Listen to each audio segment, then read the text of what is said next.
I have several questions. First one is, how many building inspectors do you have right now? We currently have 3 in the field. You have 3 in the field. Yes. Are you contracting any inspections out? Negative. You are not at this time. You have in the past, though. Your department has in the past. In the past, yes. And when you speak of a fire inspector and his duties, are you talking about he would review plans that are submitted, commercial industrial plans that are submitted for review, and he would take over that part of reviewing and making sure they're compliant with the fire codes, existing fire codes? Or are you talking about the fire inspector that goes out in the field and inspects commercial and industrial properties to make sure they're compliant with storing of chemicals and flammables and gases and so forth? What exactly are you trying to come across as what this position will be doing? The original position that was approved that we're not proposing to eliminate, the fire inspector, was a catch-all for all fire related plan review and inspections.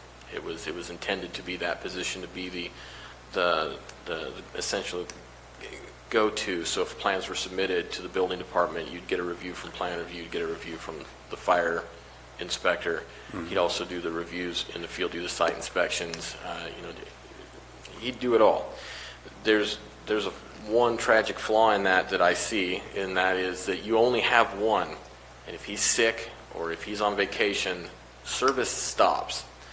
The goal with the supervising inspector is to provide the same level of training and expertise, be able to provide that training down to staff, and then each building inspector who is certified would be knowledgeable in those fire inspections, and plan review would be knowledgeable in the plan reviews, and you'd have one person there to make sure that those standards are implemented and maintained. Now you've got 3 to 4 people in the field. There's no loss of service. You have a central authority to come back to if there's questions, and you have 2 plans examiners as well doing the plan review of all of these, all under one basic building department or fire standard, if you will. The fire districts have formed a JPA, and I think a lot of the basis of that JPA was to address some of these issues that you're talking about. So I think with discussions with them, that they standardize, not individual, so they standardize what they expect from fire inspection for their districts, and then it's one envelope and not each district is different. I think that's the conversation you need to have with them as far as that JPA level, so we're all on the same page. It's, well, I thought it was this district, that district. As long as you have a scope from them as a JPA covering all bases, then you standardize the whole thing, and it'll be much easier for you or this position that you're looking at. I think that's the discussions that need to go forward with that JPA in each one of these districts. I agree entirely with that. 2 months ago, I met with the JPA, I met with the fire chiefs, and we established just that we are interested in one standard. Yes. And every district will decide which ones they're going to do on their own. The rest will have an SOP manual for each district on what we're going to be able to provide. So the first step for me is meeting again with them and establishing the legal process for getting the MOUs done. I've already mentioned to one of council that we've got an agreement. We're going to put together a boilerplate MOU to move forward to them, say if you want this, here's the process. Once I get that started, then I would be meeting with the board on a study session to explain the rest of the process. The other question I have has to do with the $28,000. That's for the remainder of the year, and I'm assuming that's for the last 4 months or the last quarter of the year, since we're heading towards March and we're heading towards there.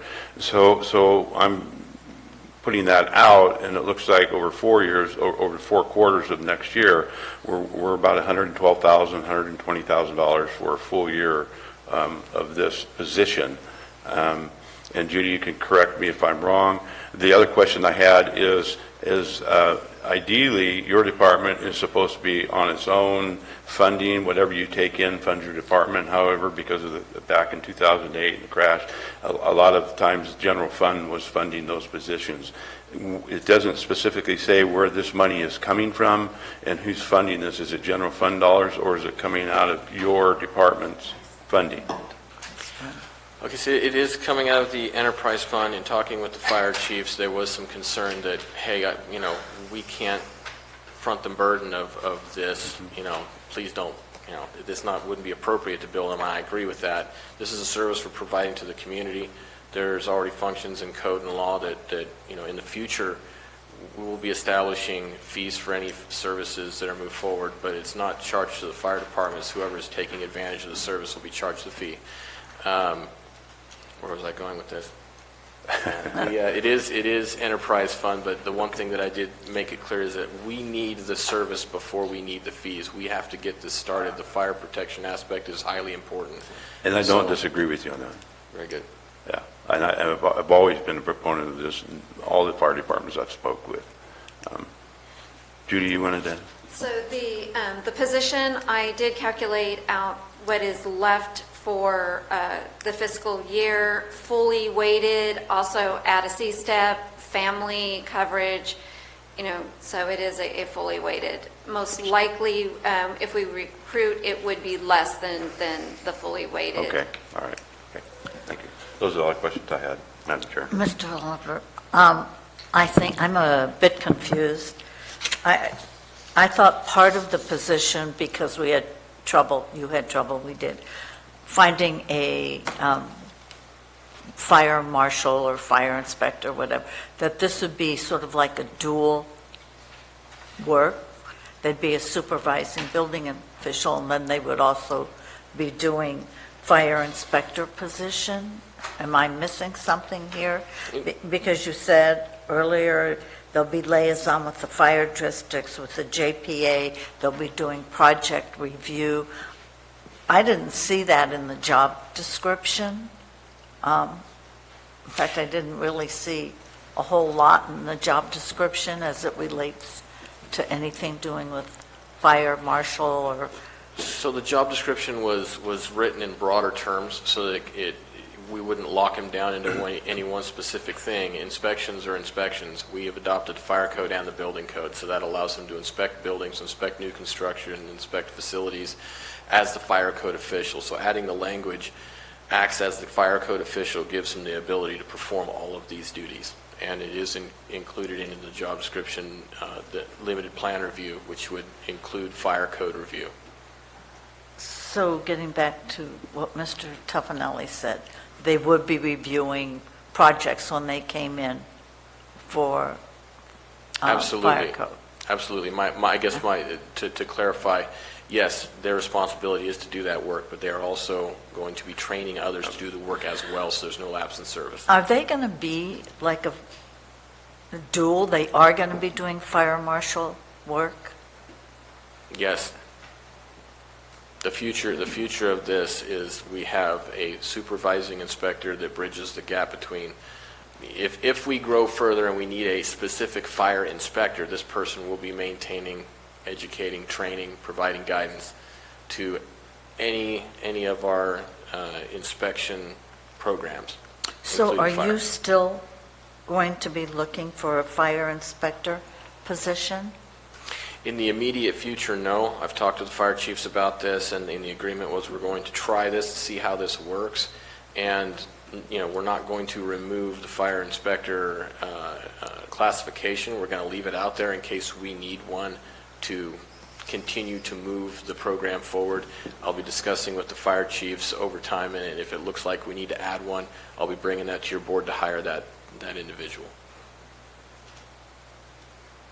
Because when I read the job description, I didn't really see any of those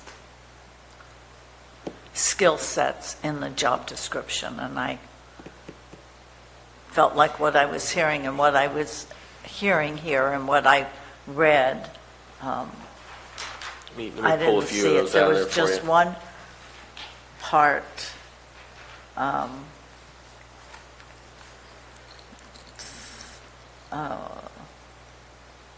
where it listed everything and then it included, and it just said structural, fire, accessibility, electrical, plumbing, the same thing any building inspector would do. I just want to make sure that when you hire her, that she will be doing those things that were mentioned that were not in the job description.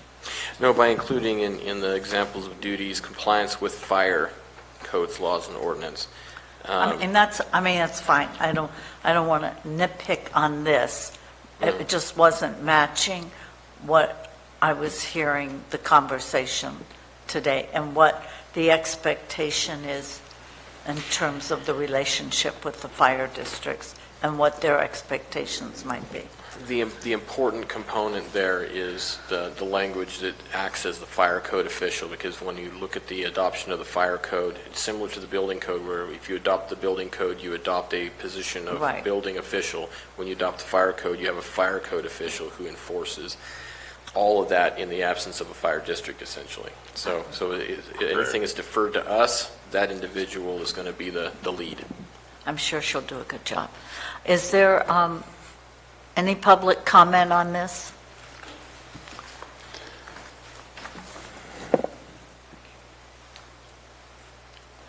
Al Scallon, Taxpayer Association. We got really good talent right now as a supervising building inspector. It's our building official. He's good. And I think one of the questions that the board and also the department would be interested in is what's the relationship between the amount of permits that we get, or income that comes from permits, and the personnel. When you have government employees, it's very difficult to terminate public employees when the work goes down and there's not very much work to do. They're kind of kept on board because it's a real problem. It's a lot easier if you're contracting out to not renew a contract if you have a lower period of construction. So I think one of the questions that the board may want to know is what is the relationship between the income and the expenditures if we're considering increasing the expenditures, which I think we are. And even though it's not disclosed here, it looks like we're talking not 28,000, we're talking about over 100,000 annual cost. And so I would applaud our building official for his supervising skills and perhaps look twice at the need for additional staff. Thank you. Thank you, Mr. Segala. Did you want to address that in any way? I'd be happy to. After you, ma'am. Mr. Segala, this board in the past has laid off employees. It's been very painful when the revenue doesn't, and the building department is an excellent example when there was no business, and we had to do it. So they are, in essence, somewhat self-funded, and if the building official keeps coming to the board because he needs more general fund money, that would be a discussion we'd probably have in private with him. But I think your concerns are well versed. I mean, if he has the business, Mr. Oliver has the business and the revenue to support this, then I think the board is in the position of wanting to support it. And if he doesn't, then we'll be discussing that too. But I think your points are very well taken, not only for the building department, but for any department. If there's no more public comment, no staff comment, I'd like to bring it back to the board for action. All right, to adopt the resolution. Yeah, I would make a motion to approve this resolution. I'll second it. Move forward, and I want to thank you, for Doug, for bringing this forward. It's been an issue for a long time, and it's been it hasn't benefited all of our constituents when it comes to fire safety, what we've been having to deal with, because of smaller fire departments and so forth. But it's something that it's very well needed, and I've been a proponent of it for a long time. And I think, again, with the JPA that the fire district formed, I think that's beneficial in being able to work with the county and you. And this person, when we get them on board, to get a standardized policy will be wonderful. So thank you again. And yes, I move this item. Motion by Supervisor Toffenelli, second second. by Supervisor Mills. All in favor? Aye. Aye, passes on a 4-0, absent vote. Thank you. I'd like to move to item 16, and then we can take a lunch break. Madam Clerk?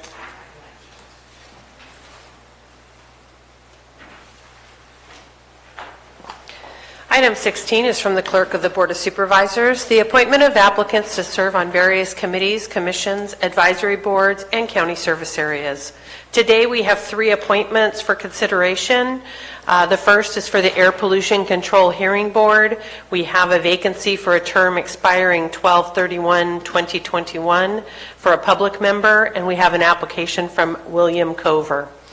We have a vacancy on the Central Sierra Economic Development District for a vacancy for a term expiring 12/31/2021 for a public member alternate. We have an application from Craig Lafargue. And lastly, we have a vacancy on the Law Library Board of Trustees for a term expiring 12/31/2020 for an attorney, and we have an application from Sarah Decay, who is an incumbent. Oh, we can't do that. Deal with the first 2.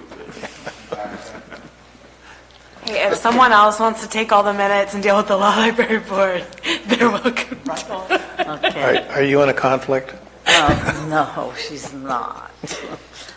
Mr. Mills, did you have a question? No. Okay, is there any public comment on these appointments? Bring it back to the board. May I have a motion? I so move, Madam Chair. Motion by Supervisor Toffenelli, and second by Supervisor Garamendi. All in favor? Aye. Passes on a 4-0, absent vote. We will take off the rest. Okay, it's 1:15. How about, is an hour enough time for everyone? Well, Okay. 1:30. All right, 1:30. We'll be back at 1:30. Are you buying lunch? Why not? Can I buy you lunch?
Mine doesn't work well. Maybe I'll get Ben's.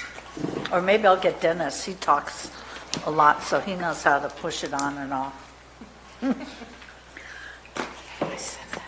Okay. I'd like to move to item 13. Item 13 is from the Administrative Office to approve the Administrative Policy Number 001-2020, the grant policy. The agreement policy. Yes. That's fine. This is the one that I want. Good afternoon, Madam Chair, Board of Supervisors. Krista Von Latta, Deputy CAO, here to discuss with you the grant policy that is put forth in our agenda item. So just... Yes, I understand. Thank you. Should anyone wish for me to put the admin policy, the grant policy on the projector, I'm happy to do so. Just by way of a bit of background.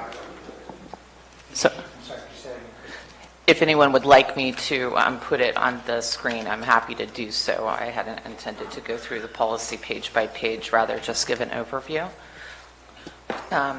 We have not had, to my knowledge, a grant policy historically.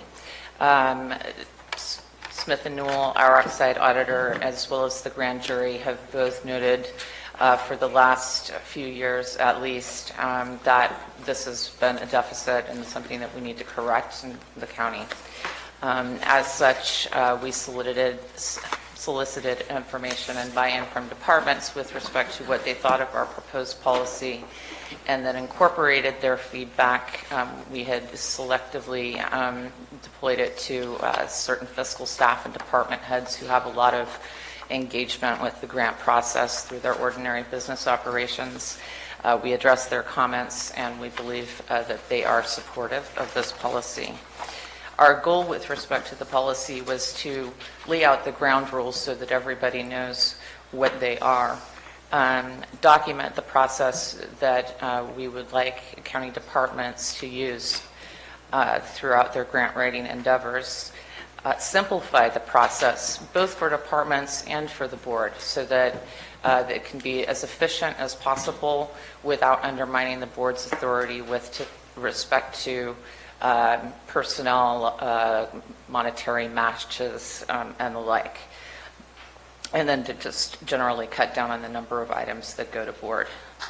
So, broadly speaking, the board has the authority per the policy for all grants, but the board is also empowered, were the policy to be adopted as written, to delegate certain of that authority to departments.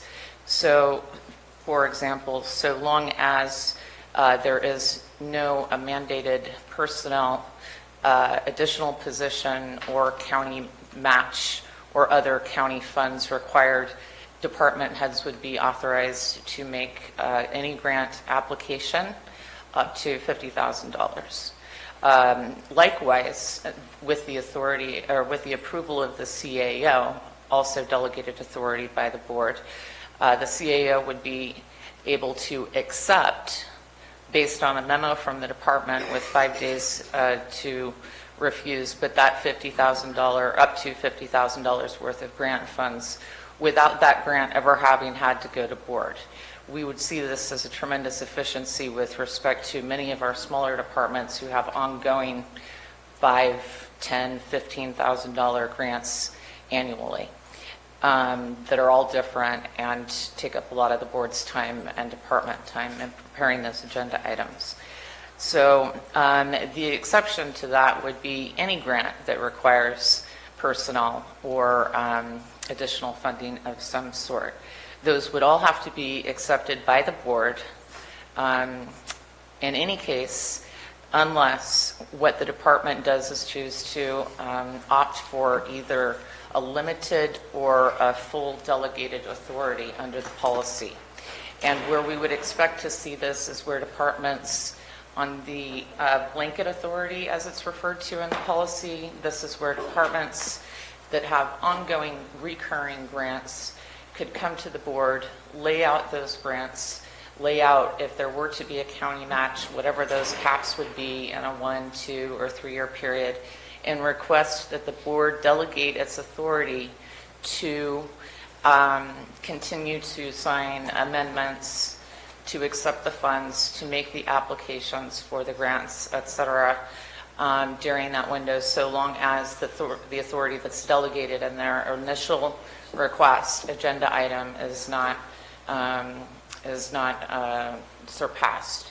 So these contracts would all still be routed.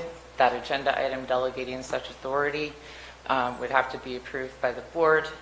That's the mechanism that's built into this policy that we hope would really facilitate departments' operations year over year and minimize the number of items that are really truly more or less non-controversial that would have to come before the board. We've also built into this policy a provision that would allow the county administrative officer to sign a grant application in excess of $50,000, but up to $500,000. And I note that these dollar caps they're informed by what our experience has been and what other counties, at least as much as the $50,000 cap goes, have done, but they are somewhat arbitrary. We could change these dollar amounts in any event. So, and what informs us here are these one-off experiences where we'll get, just recently, for example, a letter from the governor saying, your county, if you sign this letter, is entitled to $162,000 for PSPS grant funding that needs to be used in a particular way that was due back almost immediately.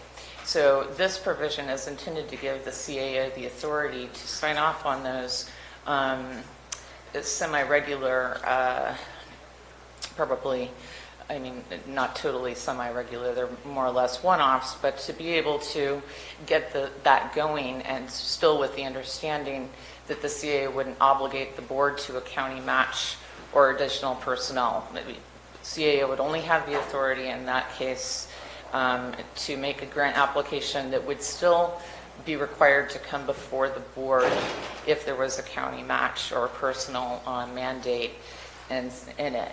I note, though, with respect to that as drafted, it's intended to be for a one-off scenario.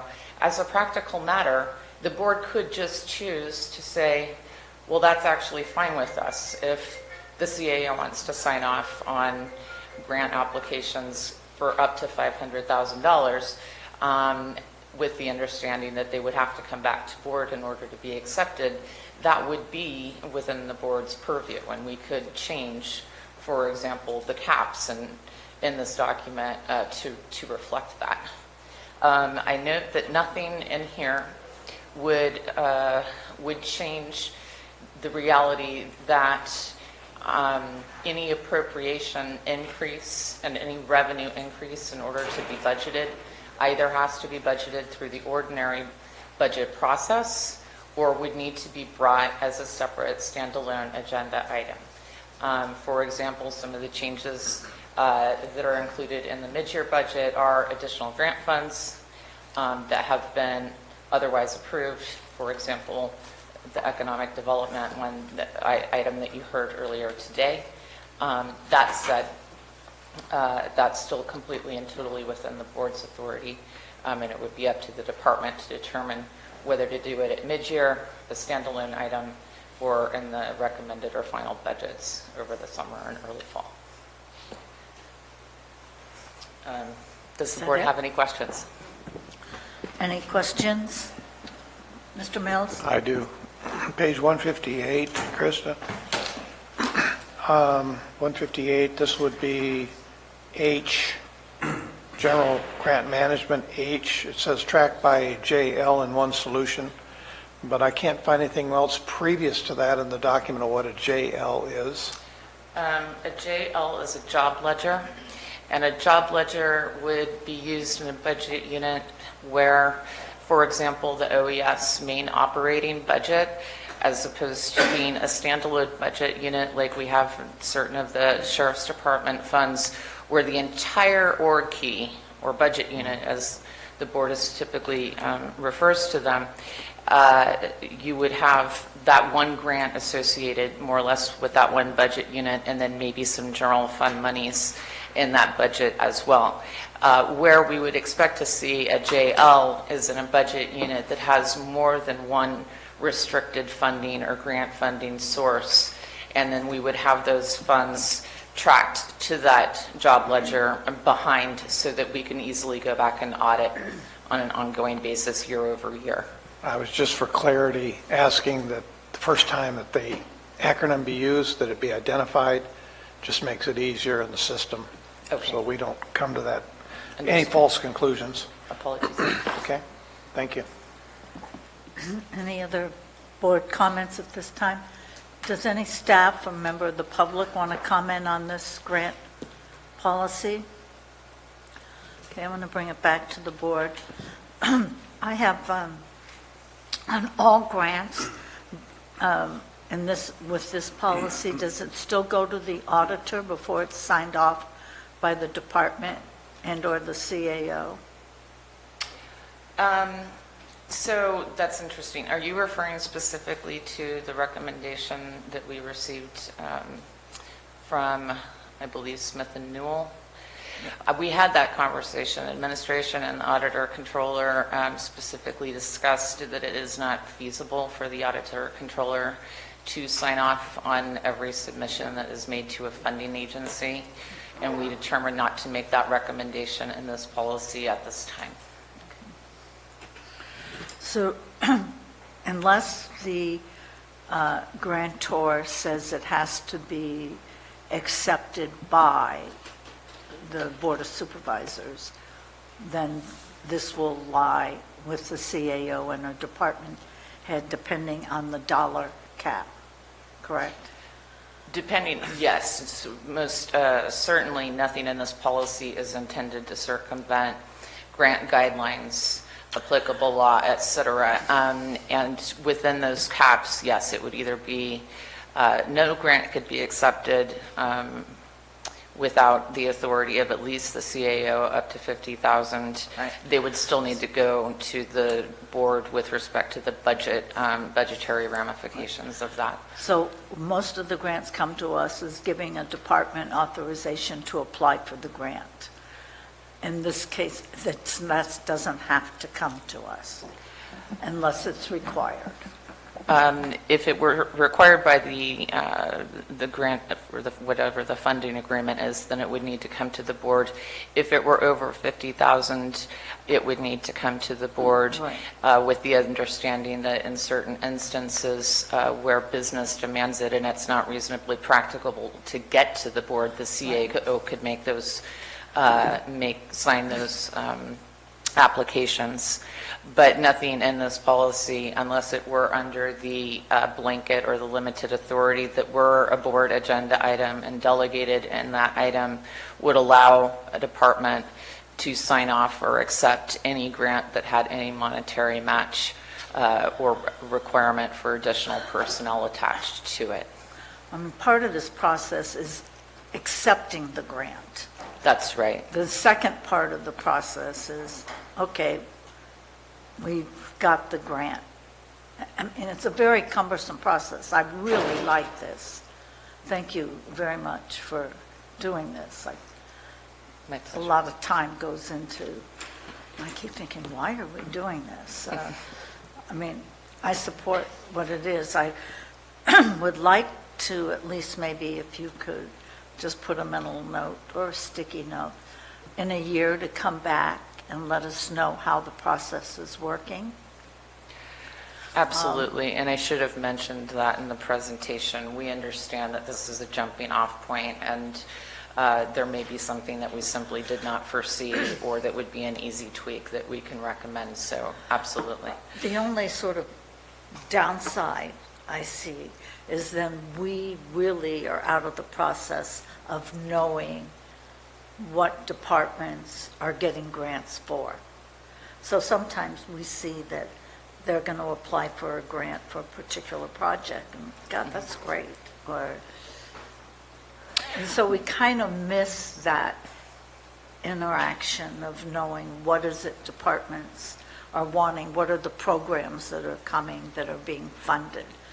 I mean, the bureaucratic portion, I think this is excellent. The communication is missing.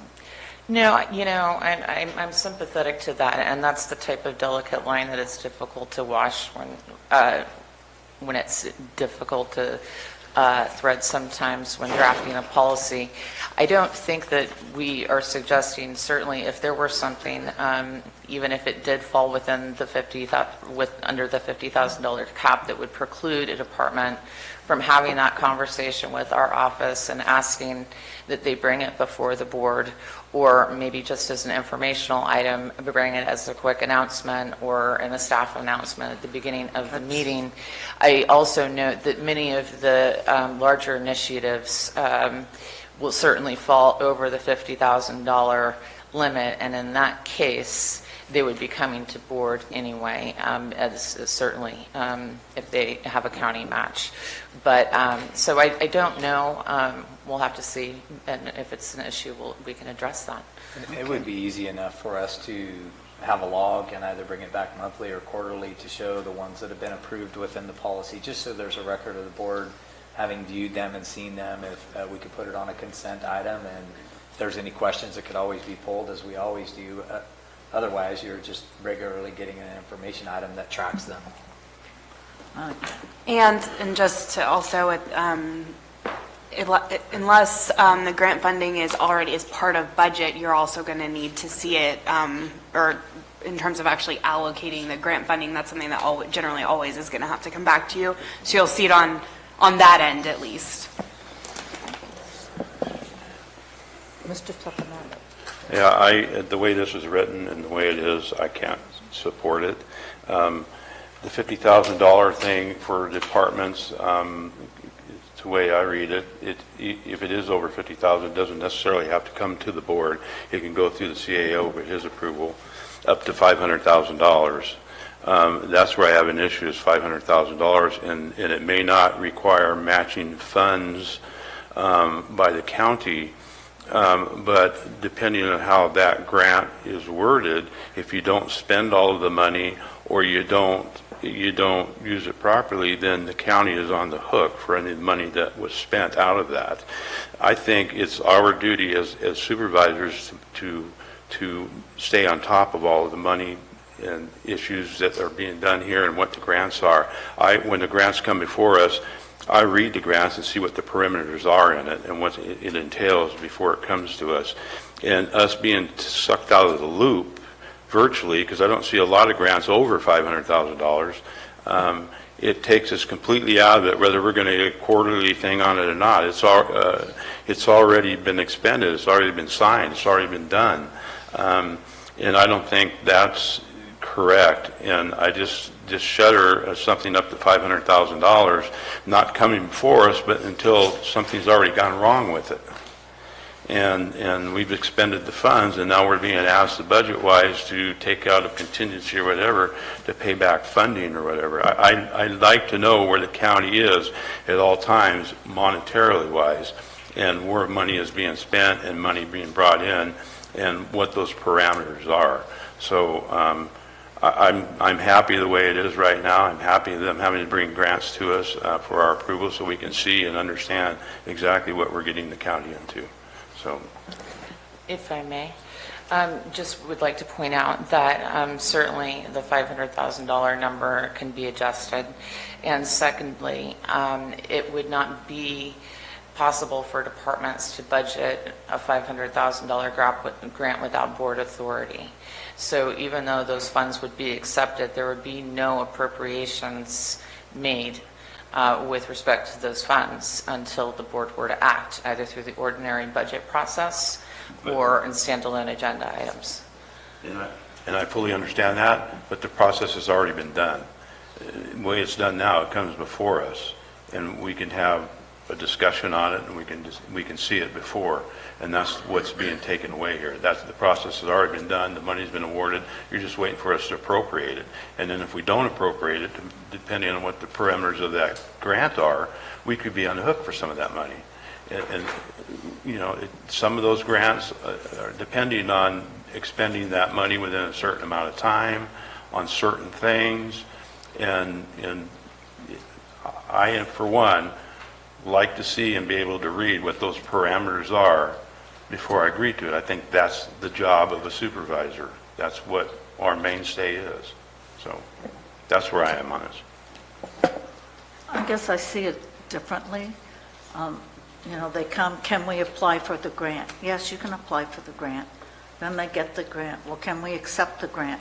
And I find that very redundant, and I don't ever know of an occasion where we've been on the hook for something because a department, well, I mean, I don't, you'd have to tell me what they are. I just think this is a way to make it easier for the departments, especially on the small ticket ones that are the 5, the 10, the 20,000. I mean, putting a staff report together and coming, that's very time consuming. And they still follow the routing process. It's still looked at by council. It's looked at, not in all cases, as Smith and Newell asked, because you answered that question. And the CAO, I think we have to start letting go of some things. And ready to let go. Well, I am. I'm ready. I want to support this. I'd like to give it a try and see how it works, see how the departments like it, see if it causes a problem with anything we're doing or things happening that that there's surprises. I think what Gary's saying is he doesn't like surprises. I don't either, but there's other ways to cover that. So I'd like to support this and find a way to try and simplify the process of the grant application and acceptance process. We need to move. Maybe we can put it on track it. I don't know. Mr. Mills. Yes, thank you, Chair. I think the fiduciary responsibility rests with us, and just, I know that there have been situations, and we have a department head back in the corner of the room right now that knows that I have found errors in grant writing. It's not that it cost us anything, it's just simply just verbiage sometimes, it's dates, it could be anything simple, but the point is, it means that we are reviewing them. Secondly, have we gotten caught and had to deobligate? Yes, that has happened. So what's been the cost of that? Staff time? Maybe we're, partially into something and we have to back away from it.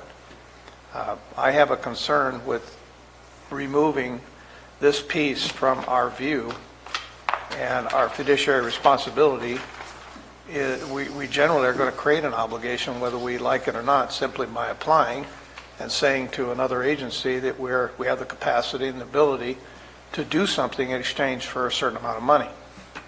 So I think better we know about those things up front, early, than to be finding out about it after the grant has been received and then it's subject to our approval, and then if there's a controversy, what do we do next? So I see this as just taking one thing off of our plate that I would not like to have off of my plate. So if I might add a little bit of context, all very good points, valid points. I'm taking notes on it as well. The reason this policy has come forward to the board in the first place is not necessarily a concern that we had in the process, that administration had in the process, but that the grand jury and our external auditors have made findings in this. So we're bringing an option forward.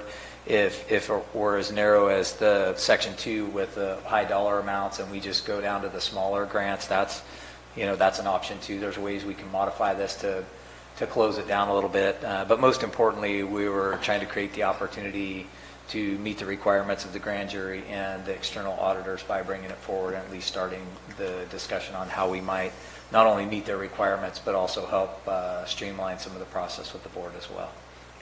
And I have the Smith & Newell management letter in the trunk of my car out there right now, so I'm familiar with, of what they've said and why they've said what they've said.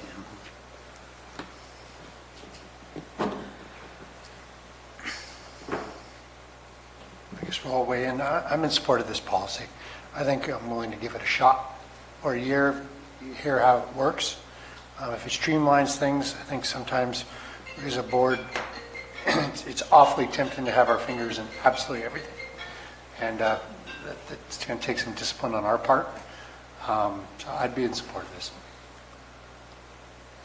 Okay, so as I'm hearing the board, it's sort of a 2-2 with one absent. So we can bring it back when Mr. Stopper is here. So at the moment, this item fails. Okay. We haven't voted. Yeah, I think we should table it until when Ben's here, all five of us are here. Yeah. So move to table this item till the next, should we put on, well, next Whenever. board meeting's already posted, so. Yeah, discussion. the one after that? And Is I that- will second that motion. Okay. A motion by one yes person and a second by one no person. By Diversity. diversity, we like that. Diversity, yes. By Supervisor Garamendi and a second by Supervisor Mills. All in favor? Aye. Passes on a 4-1 absent to reschedule this item. Pardon? We can just roll the item over to the 10th. You can? Just roll it over the way it is to the 10th. Okay. Do you need to modify, do I need to modify my motion, or? No, we're good? because it just said to, yeah. Okay, thank you. Good idea. Diane, thank you. Thank you, Chris. I appreciate the work on this, though. All right.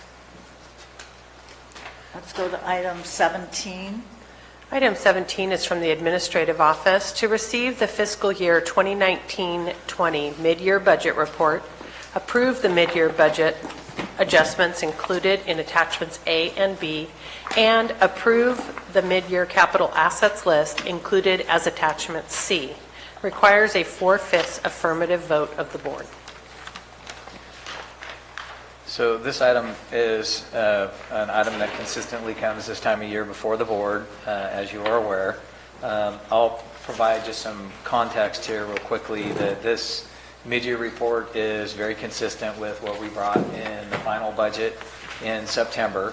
There's not much different detail in it, and I think it's important to note for the board that in final budget in September, we adopted some pretty significant decisions.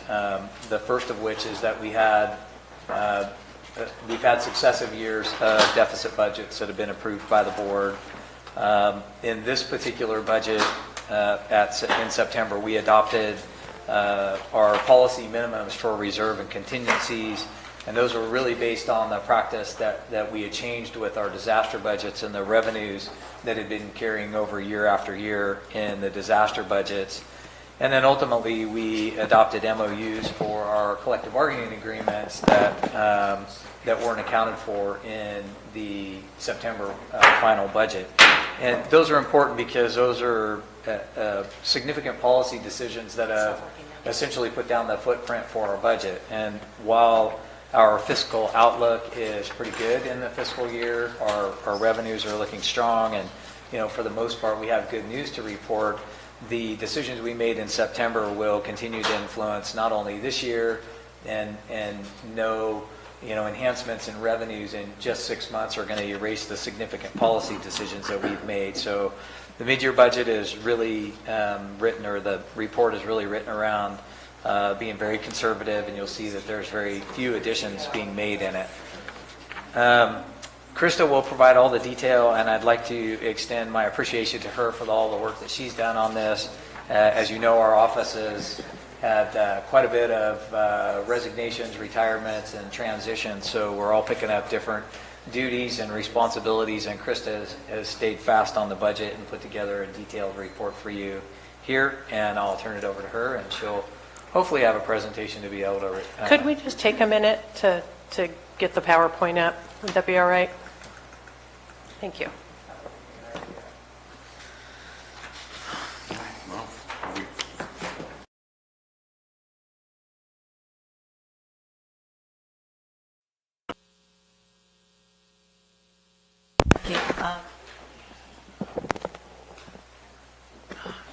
Mr. Aldo, you going to proceed or should Krista? My What is your- apologies, I had finished my end and had handed it off to Krista. Krista, thank you. Okay.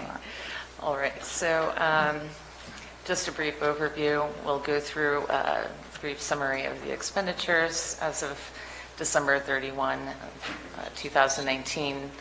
Same with respect to revenues. We'll do just a brief summary and have discussion regarding where we're at. When we're done with the PowerPoint, we can flip to the actual requests. There are 4 requests that require additional general fund contribution if they were approved by the board. So budgeted versus actual expenses here. We are up approximately $4 million over this time last year. We see 1.3 million of that in salaries and employee benefits, which at 44.3% of the budget is flat in terms of its overall percentage of expenditures to date for salaries and benefits. The 1.3 in that number are approximately comprised by about $600,000 worth of MOU increases that had not been budgeted. Let's see. Sorry, forgive me. An additional $1 million in professional and specialized services. $600,000 in salaries and benefits, $335,000 in PERS lump sum increase over this time last year, and the remainder being just typical salary progression. Services and supplies is up slightly this year. It's about $1 million higher than it was the prior year.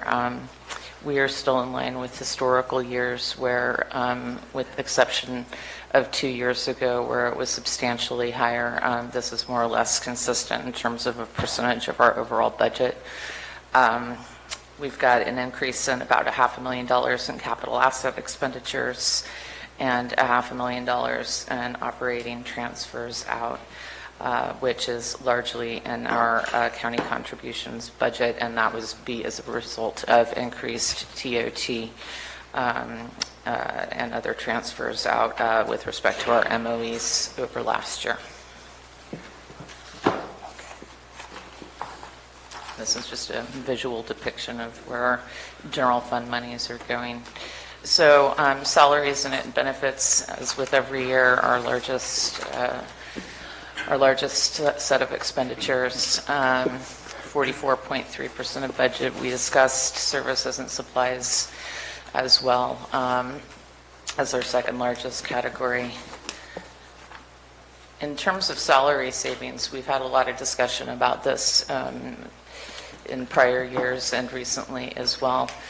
There are some interesting things that we noticed with respect to salary and savings as of December 31st, though when we get to the end of the conversation, we'll see that it's not as easy to predict as one might hope. So at this point, as of 12/31, we're running at about 1.98 million in salary savings. If it were as simple as just multiplying that by 2, we would be at a much larger number come year end. So this time last year, we were running at about 1.8 in salary savings. So something, and this is a little bit in the weeds, but over the last couple of fiscal years, we've started actually budgeting salary savings. So we have in our budgets 2 object codes where departments can make requests and where increases or decreases to our base personnel cost forecast expenses are made. One of those is in 5400, and that's salary add delete. So where we would see that is if someone asked to add a position, then they would say we need an extra $75,000 because we want to add this position. But with respect to straight salary savings, that's 5801, and that's where departments can say, well, you know, we think we're going to have $500,000 worth of salary savings because we always have 5 positions vacant, it seems, and they're all approximately $100,000 a year. And one of the policy decisions that was made by the administrative office after consulting with the auditor's office in the past fiscal year was that we were not going to be encouraging departments or the board to release salary savings to cover other expenditures on an ongoing basis, that we really wanted there to be a nexus whereby if we were going to release salary savings to services and supplies, for example, that it would be, take the case of a psychiatrist where we can't fill that position, but we now have to go out and contract because we have legal mandates to provide certain services. So what happened when we did that was we went from, in fiscal year 18-19, a number of the delta of these two object codes being budgeted salary savings of 1.68 million to 14,000. So basically nobody told us that they thought they were going to have salary savings in their budgets, which means theoretically in a universe where all else was equal, which of course is not the one we live in, but we would have had about $1.7 million in salary savings budgeted for this current year. We can't use MOU increases necessarily as the excuse for that, because at the end of the day, we had about the same dollar amount in MOU increases this time last year. So that's pretty much a wash in terms of the MOU. So at the end of last week, and the reason why I say that it's pretty hard to predict just looking at the 6-month mark where we might end, we're right now only on track to have something on the order of $2.3 million of salary savings, which actually we're projecting downwards, not upwards, in part because we don't believe the Sheriff's Department is experiencing the level of salary savings that they had in prior years. Also in part because we have not a huge number fewer, but we do have fewer open general fund positions over this time last year. And so when we get a little bit later in the presentation, we'll discuss it more. But at the end of the day, we're basically thinking salary savings may be as low as about $2 million. We think that's conservative. We certainly hope it's substantially higher than that. But even with the factors that we've already discussed, it's not clear. There's no indicator right now that that's definitely going to be the case. So overtime costs are actually doing better this year than they were last year. We may hear more from the Sheriff's Department later about their concerns with respect to overtime, but at the mid-year point, they were down across all budget units in the general fund was down substantially from at 23.7% from 867,000 to 662. So we can look back, and this was last year when we talked about the $1.7 million that had been budgeted by departments last year. So when we take what it was at mid-year last year, as of 12/31, we were at 3.8 million, and that's for the entire year. By the time we get to 6/30, for the entire year in our budget, we had basically stayed static off the mid-year number and only lost another 600,000 over this is for the entire year. So last year it would have been 1.925 about. Then here, that's what we ended at. That's what was budgeted. So we were actually at about $5 million of salary savings across the general fund at the end of last year, 6/30. That's why this number is concerning to us. Again, we think it's very conservative, but given that we have dropped from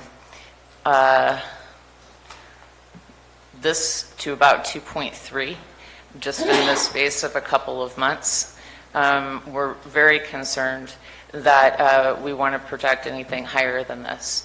Right now, I think that's the number we should be thinking. So a big difference over this time last year. This is just a graphical depiction of basically what we're talking about. So if you look at prior fiscal years, you'll see this is the 12/31 number. This is the 12/31 number, same here. This is where it ends at here. What's interesting here, this is 16-17 before we were really budgeting anything in 5400 or 5801. So when you move here, you can actually see what would happen if you were doing the straight salary savings plus this number, you get to this number. Here, we've got none. So it's not particularly encouraging that we don't have more salary savings necessarily to look forward to, and it's one of the things we ask the board to be mindful of going forward with budget decisions. So this slide is intended for us to have the conversation about our disaster budgets and why we made the recommendation to pull the disaster budget revenue out of those budget units. So if we go back, this is kind of like the salary savings. If we go back to 16-17, we had budgeted $88,000 of revenue. What we ended up with was $3.9 million in shortfall. So the overall delta being just shy of $4 million. So the following year, we budgeted $4.4 million, only taking in $1.8 million in revenue. So we were still off by 2.6, even though we received $1.8 million in revenue. This last year, we were out by 2.6. This is not a projection. This is literally just what was budgeted. But we budgeted for, actually this number should be 409. But what we budgeted for was strictly our tree mortality county match over and above the LATM grant that we might experience and some other minor county matches. Everything else would come in the flavor of a REM loan or other revenue that we think can reasonably be anticipated to be received in this current fiscal year. This is a graphical depiction of what those prior years look like that we just discussed. And so here we are with respect to the REM loans and transfers. So what do we have budgeted? Approximately $3.2 million. If we were closing the books on 12/31, we would have made an $84,000 and change REM loan.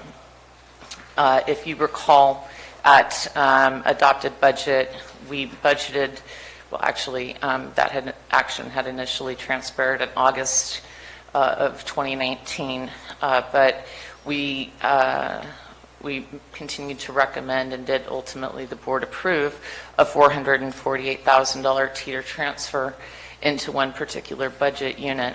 So we would have made almost all of that transfer as of 12/31. As of the 7th of this month, those numbers have changed. We would have made the entire teeter transfer and a $338,000 REM loan.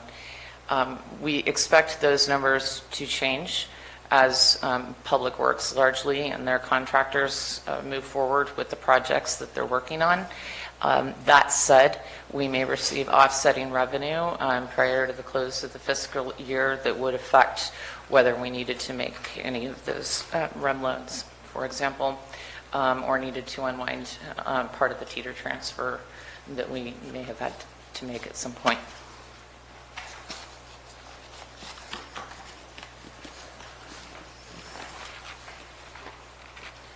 So in terms of revenues, we're up $3.5 million from last year. This is in large part due to a $929,000 transfer in from PG&E funding into the Butte Road Recovery budget, $1.3 million in increase in revenue and tree mortality over this time last year, and a $1.3 million increase in our general revenues budget unit that would be comprised of various taxes, sales tax, property tax, and the like. So if we actually were to remove the $5.7 million budgeted teeter transfer, we would go from 37.7% of revenue to 42.1% of budgeted revenue. Across all funds under the board's supervision, that number is 39.8%. Last year, the all funds number was higher than the general fund number, for the record. Overall, our collection is relatively strong. So property taxes are about $300,000 more than they were in the prior year, to be expected. They're about 55% of our budgeted revenue. Sales and use taxes are up about $250,000. Measure C revenues, this is interesting. So this time last year, we understood that most of the Measure C, if not all of the Measure C monies we had received, were as a result of dispensary tax revenue, due to the fact that the urgency ordinance was no longer in place. So this year, what we see is that actually urgency ordinance grower revenue comprised 58.7% of all of the revenue received as of 12/31, and the flip of that being about 41% for dispensary revenue. Those numbers level out a little bit when you look at them again as of February 18th. Our number was somewhere on the order of about $410,000 for revenue under Measure C for the entire year. As of February 18th, we had already surpassed that number, but we're not anticipating necessarily huge numbers between now and the end of the year. I would project somewhere on the order of $550,000, so maybe an additional $140,000 to the general fund between now and year end. I think that's a conservative number. We note that we are aware that with the commercial cultivation ordinance that is now in effect, we will be bringing forward recommendations and discussion with respect to Measure C throughout the budget process, but we believe that discussion is preliminary at this point, and certainly nothing that we would recommend budgeting in this current fiscal year.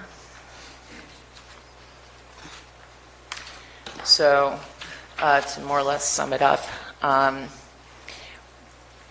key areas impacting mid-year position: salary savings, unfortunately not as much as we would like to see given the current circumstances, but we're hopeful that our estimate is a low number and that we'll be pleasantly surprised perhaps with more salary savings come year end. We're not recommending a significant draw against contingencies. Approximately $240,000 were the board to accept our recommendations. With respect to the budgeted teeter transfer of 5.7, we have spoken with the Office of the Auditor Controller and cautiously are hopeful that we will not need to make that transfer, any of it. And certainly if we did, that it would be on the lower end, and certainly not anything approximating the entire budgeted transfer. And the budgeted remnants and the disaster budgets, which we discussed, and given that we stripped those revenues out, what we are hoping and are seeing is that the budget is no longer so heavily dependent on those fluctuations and expenditures and revenues. So again, we're cautiously optimistic of a $2 to $3 million cash carry, which we think will be conservative. And again, that number has been arrived at by looking at the things we've talked about during this presentation and in conjunction with conversations with the Auditor Control. Any questions? Okay. Does the board have any questions on just this part? Are there any questions or comments from the public on this part of the presentation? Okay, I'm bring it back on the disaster budget shortfall. Did I hear you to say that you're recommending that it's pulled out and handled separately? So when we brought forth our recommendations for the adopted budget, one of the things that the CAO recommended and the board approved was stripping out all excess revenues that were prior year revenues or that were in excess of what we thought our expenditures would be. And that's already been done. We do have some budgeted revenues in those budget units, but very, very little. Most of what's budgeted in those units are REM transfers with a handful of roads funding, or a small amount of roads funding that we budgeted after conversations with Public Works and got comfortable with that was a reasonable thing to do. Okay. Also, tree mortality has some budgeted revenue. Should we move to the next portion of items to consider for any budget requests or adjustments? Seeing none, we'll assume there'll be no budget adjustments. I'm not having any comment from anybody. Sheriff? Easy. So I tried to get that one through. Would it be helpful if we were to discuss what we're recommending? Yes, could you please First, discuss? you might- and Not then at let- all. Okay. Well, let the sheriff speak and Carlos have his thoughts. No, we want to hear what they have to say. I will, I know. Krista, could you go ahead and say what it is, and then let the sheriff comment on what it is Okay. staff's recommending? And then I can pull up his Out of money his for bullets. spreadsheet. So we can go through at the board's discretion as many of these changes as you would like to discuss. The 4 requests for additional general funds, I will highlight for you now. One of them, sorry.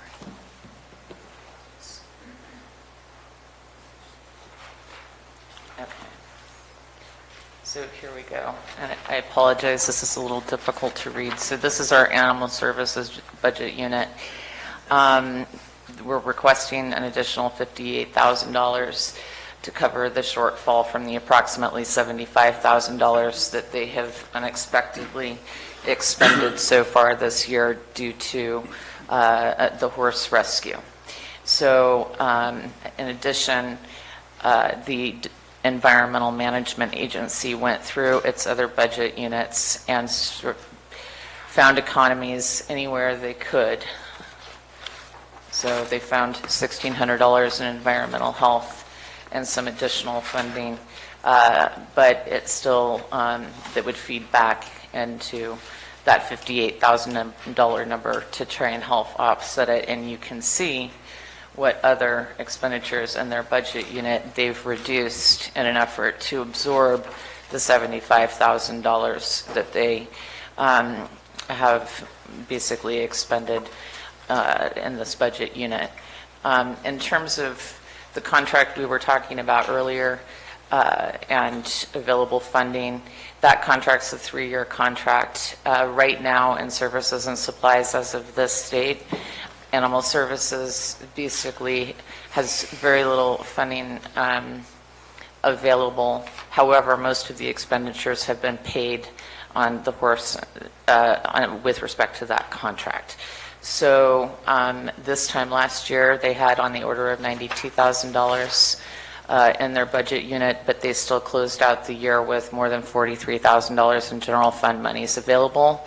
So while we defer completely to Mr. Jacobs and Mr. Banner with respect to whether additional funding would be needed in this budget unit, if this year were last year, with the full understanding that the events of the last several days are another outlier, and I'm not sure what that might mean for this budget unit.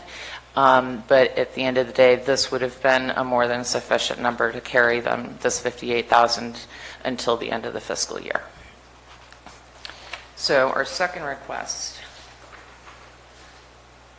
is actually from the board.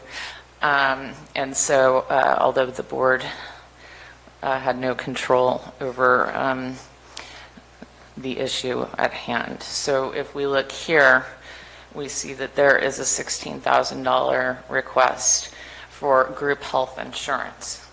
So this came as a surprise certainly to me, and I think to everyone. And it turns out, after doing some research, that we had this issue strictly with respect to the board's budget unit in our personnel cost forecasting, where certain types of health insurance weren't being properly reflected, certain elections. And unfortunately, across the entire fiscal year, this is the number that we believe and the clerk believes is going to be required in order to safely carry the board through to the end of the fiscal year. And my apologies to the board for that. So if we go to item 13,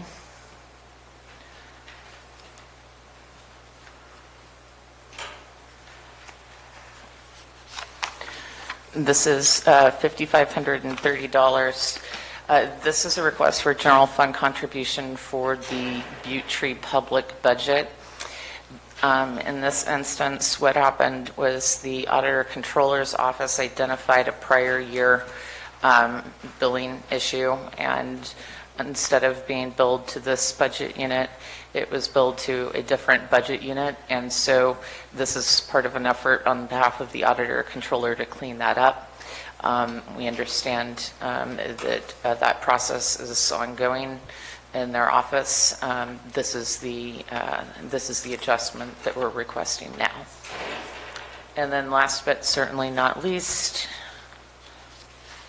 we have a $165,000 request for the Sheriff's Department.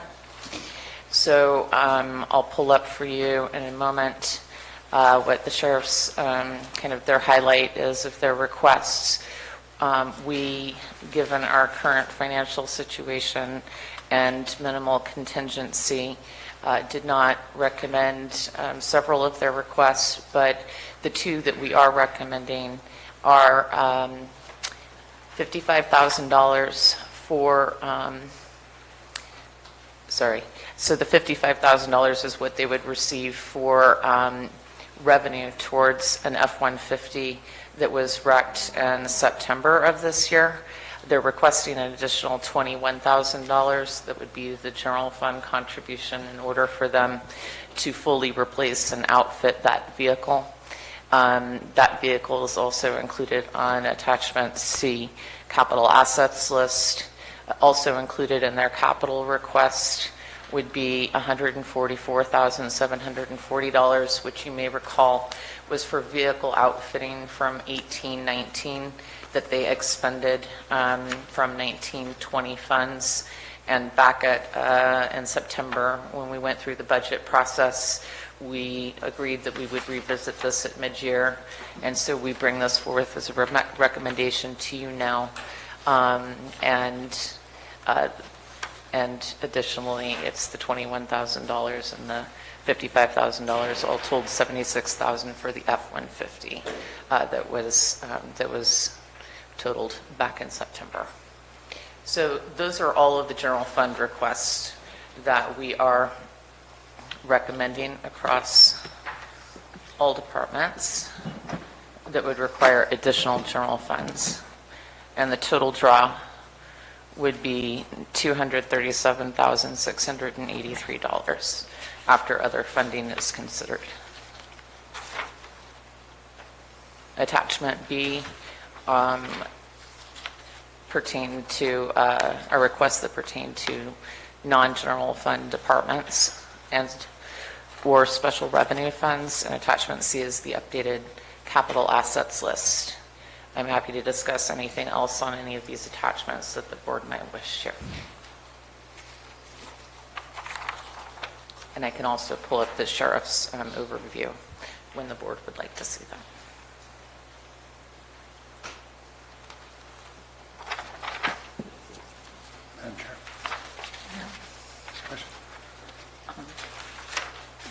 Krista. Yeah, go ahead. The 165 that we have out for the sheriff here, is that, you said some of these requests we approved, some of them we didn't. You want to unpack that a little bit? Bring that back. We agreed to bring it back, Right. this item back. Right. I just want to see, is there anything we didn't approve? For the sheriff's department? I'm sure there's a long list, but Yeah, let me just pull that up right quick. Yeah, if I remember, it's like Yeah. a scroll. Okay, so I'll just run down these quickly. The first request number 1 on their overview is the $144,000 that we did request. I'm just going to kind of gloss over the ones that we did not, and I'll let Sheriff DeBasilio or whoever from the Sheriff's Department would like to come up and discuss these other requests. The $76,000 that you see here for the F-150, we are recommending. Those are the two that we're recommending. The others, I'm happy to scroll. Would you like to give us an overview? Sure, the sheriff will. Sheriff? happy to explain them to us. Good afternoon. Everybody had a full lunch, I'm assuming? Are we going to lose it? No, actually, I'm here to make life easy for you, Supervisor Thank God, Toffanelli. Rick, thank you. I am all about helping out the county, you know that. As the CAO's office talked, the 144.7 was for the outfitting of the vehicles that we talked about pushing back to now. We had the wrecked vehicle that we need to get replaced. When I go through our budget, let me get to my notes here. I have about almost $368,000 in salary savings. Kristen made a very good point that our salary savings in this past year has gone way down, and that's because my employee numbers have gone up. Just so you know, March 23rd of this year, I will be fully staffed with the amount of patrol personnel that you have allotted me. Okay? That's the first time in a long, long time. However, that being said, we are still about 9 people short from where we were back in 2005, 6, and 7. So there's a correlation there. We still don't have the number of people on the streets because now we have people in the marijuana enforcement team. So that being said, we're looking internally at a potential of a shortfall in overtime. My jail is still understaffed. We're still having a lot of overtime in our jail. So if you remember last year's budget, you guys pulled $100,000 from me, and I'm okay with that. Again, I'm here to work with you guys.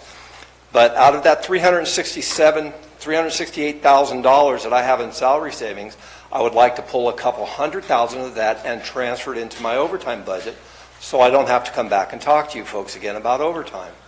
With that other almost $168,000, I talked to some of you folks about bringing on 4 new members, deputies, to put in the marijuana team. However, seeing the numbers, and again, I'm wanting to work here, I would be asking to just drop that to 2 people, and my salary savings would cover those 2 people through the rest of this fiscal year and still have some monies left over if we wanted to carry that into the next year's budget. And I know I don't like to use this terminology because Rebecca Callan's the one that brought it out and I disputed it, sweeping money. Well, if you're going to sweep some money, sweep it back into my department because that's where it's at now. So let's try and keep it there. And just for some hindsight, and I understand, I've talked to the CAO's office, and they're concerned, as you folks have a legitimate reason to be concerned about bringing on more employees because we don't know where the Measure C tax is going to go. Keep in the back of your mind, I've been working with County Council and the Department of State Hospitals to rent out 10 beds in my jail, our jail. And that's going to equate to about $350,000 a year. And those beds, we should be up and running, we're hoping around July. So you're going to start seeing some revenues coming into the sheriff's office through the jail for that position, or for those beds. So I'm doing my part to bring money back into the department. So what I'm requesting is that the MOU increases, the county pick up and let me cover my 2 new deputies. And I'll even go so far as covering the cost of this F-450 that's up there to pull the new Bobcat and trailer that we picked up through asset forfeiture to eradicate the illegal marijuana grows. I believe that it's imperative that we enforce the illegal side so that the legal side, so we don't get overrun like we did in 2016. That's the bottom line. So, and if you're willing to pick up the 450, I'd be more than happy to have you do that out of general fund, because the Dirty Works contract that we have, we spent last year it's about $101,000. Well, I've already saved us money because I used asset forfeiture money to buy we used asset forfeiture money to buy the tractor and the trailer. So if the county would pick up the cost of the vehicle to haul that with, I'm not going to have to use Dirty Works at all. It's going to save you over $100,000. So in interim, it's going to save you probably about $30,000. Which you want to keep in your department. Pardon me? Which you're going to want to keep in your department. So I just sort of have a technical question. Sure. If the sheriff gets 350 plus or minus for renting out jail space, is that money that has to stay in jail, or does it roll into the general fund? Technically, that money would go back into the general fund. However, right now we're renting out beds to Amador County, and those funds come back and they go to the general fund. So, Sheriff, you want funding for 2 new deputies, but you're lacking in jail staff. So is the priority deputies, or is the priority correctional officers? The priorities on both sides. We're doing some very heavy recruiting right now for correctional staff to get our correctional numbers up. Correctional staff doesn't realistically have anything to do with the illicit marijuana that we're going to have when it comes around. They're two different ball games. So hiring correctional staff, those are positions that I still have. So I'm not asking for positions there, and that's where some of the salary savings is coming from. From vacant correctional staff. Yes, ma'am. You also receive a federal grant for cannabis marijuana eradication. Correct. So that grant right now is kind of split. The first half is about $30,000. That was for the 1920 budget cycle. Oh, that's at 30 and 45. Yes, ma'am. And then the $45,000 will come in next year's budget. The issue with that is that I can't use that for equipment at all. That is specifically, if you read that grant, that is specifically for personnel costs. And it's not for full-time personnel costs. It more talks about overtime costs. And that's where we're able to, when we do these big eradications, when you see the line of vehicles going down the road, there's the marijuana team, and then there's a lot of extra overtime people on staff to assist with the grows. And just to give you an idea of what we did last year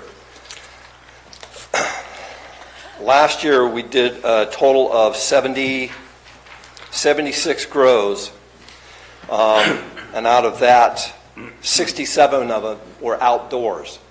And we were not able to utilize Dirty Works on a lot of those because I was on them. So I'm telling you, they weren't able to come out because they were busy. That was one of the reasons why I went and purchased that cap, so that we can do more grows and not have to wait for a contractor. So you have 5 people in the marijuana eradication task force now. I have a sergeant and 4 deputies right now. So then you'll have a sergeant and 6 deputies. Yes, ma'am. And that's still 10 short from where we really need to be, honestly, to get illegal marijuana. repeat what you said where you nearly be? I said realistically, I need another 10 more to keep the illicit marijuana down. I want to make this county to where if we're going to have legal marijuana, I want to make this county to where the illegals are going to come up and go, we don't want to go up there because the cops are going to take our weed. That's the ultimate goal, as it is in any law enforcement, whether it's burglaries or not. And that's the other caveat to this, and I've talked to Jack about this, and some of you others, that if these two people are not out doing marijuana eradications, I can have them out doing what we call a SET program, which is special enforcement teams. And just a quick rundown, and I think I talked to you about this at another board meeting. We did some SET operations the nights of December 12th and 13th and January 3rd. They conducted 27 car stops and suspicious person contacts.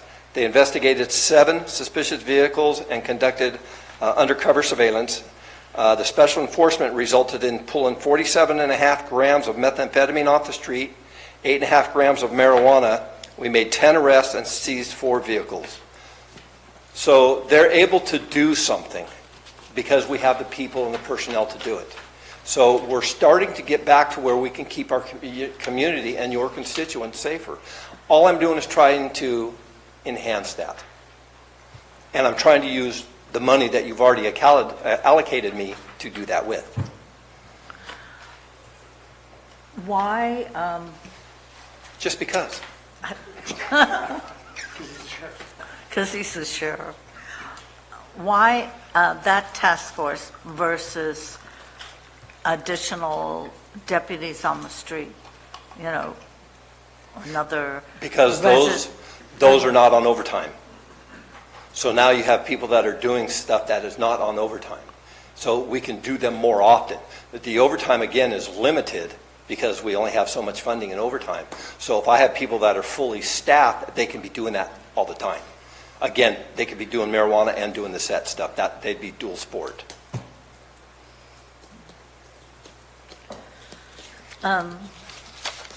Mr. Alt, where are you on this?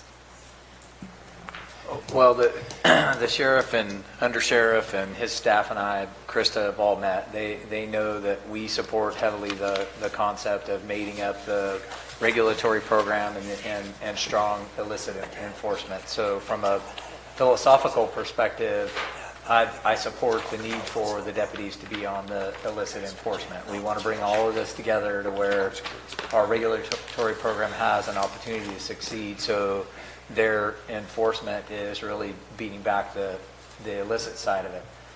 That said, really the only difference between where he's at and where we were at in our recommendation is on the finances of it. We more were along the lines in our recommendation of looking at where we would be in the recommended budget and what projections we may be able to do by that time on what the canopy may look like in the regulatory program and how we may be able to fund some of these things out of Measure C.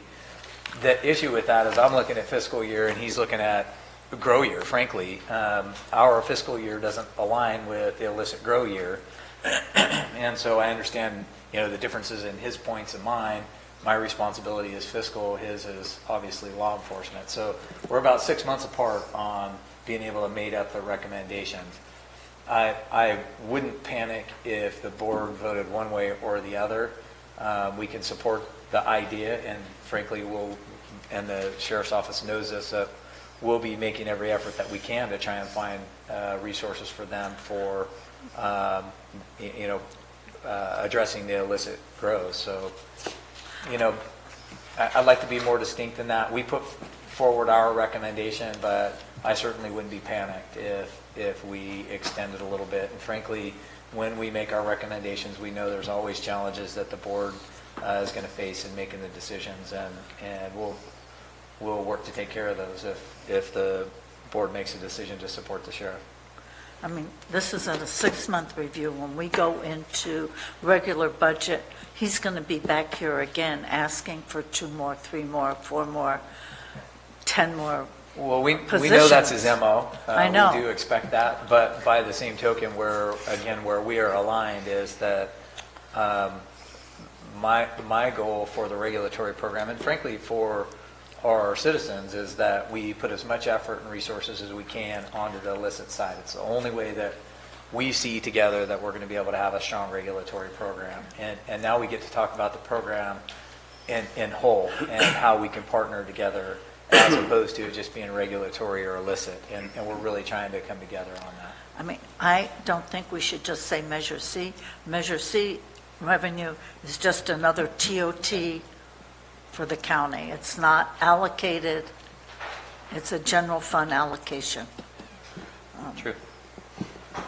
So if we approve this, does that mean you're going to be reducing you're taking the funding from the jail for this 6-month period? Those are That's- positions that are underfilled right now, or not filled right now, so correct. We're still trying to get them filled, but I truly believe that the amount of money that we will have left, I will still be able to hire people and put them in those positions. It's not realistic to believe that, I think I'm down 7 people in the jail right now, maybe 8, and it's not realistic to believe that I'm able to hire them today and them start tomorrow. It's a process. It's just like hiring the deputy. It takes some time to do that. Okay, so Jim just told me that some of the salary savings is from the jail and some is from patrol also. But it was that was the total. The 368,000 was what I was giving you as a total of That's the salary total of savings. Salary savings from both the jail and patrol. Correct. And the CAO is recommending 165,000. Is that correct? Well, the 165. Oh, well, hold on. Is that your recommendation to the sheriff's office is $165,000 out of the general fund? I believe it's contingency? the 144 plus 76 and then a revenue offset from the insurance. I don't know the exact dollar. Yeah, it's amount, about so. 165. Okay, and the for your radios and for request the of truck. 430, you're trying to backfill with that 368 Correct. through its salary savings? Is that the gist of what's going on here? Just so, yeah, okay. I do call it the sheriff's office math. It's always a little upside I down. thought so too. That seemed very convoluted to me. Because Well, when I look Marita, at- I won't go for any more deputies. I'll just pull them out of Forest Meadows. We already talked about that. Wait a minute. You I have guess I'm deputies in gonna have Forest to- Meadows? I guess I'm going to have to get a Not concealed Valley weapon Hills Estates? permit. See, the way I lose. Lord love a duck. So if I understand it, it's now down to 166,000 is what's being requested. Krista, do I have that correct? 165.70, Yeah, 165. 74, Right. 74, And 70. he wants 430, and he wants to backfill it with salary savings. So basically the gist of what all this discussion is about. If That's I, not how let me I'm see if reading I it. understand It's it. sheriff's I'm trying to map. repeat it and see if I've got this right. So CO's office is saying we want to give the sheriff $165,740 into their account, takes care of the vehicles and some other items. Correct. Sheriff is saying that there's $367,000 in total salary savings he anticipates this year. Correct. He wants $200,000 of it to go into overtime budget, so he Correct. doesn't come back because they won't spend a nickel over $200,000, and put $167,000 towards 2 new deputies that we'll have to fund full-time next year. But in exchange for that, Correct. it'll only be a 2-deputy request Correct. Instead of for 4. 2021. Yes. Is that correct? Yes, Sheriff? that is so correct. he'll not be coming back to us at the next budget for 2021 asking for anything. Not for 4. I won't ask for 4. But I thought you were just... Yeah.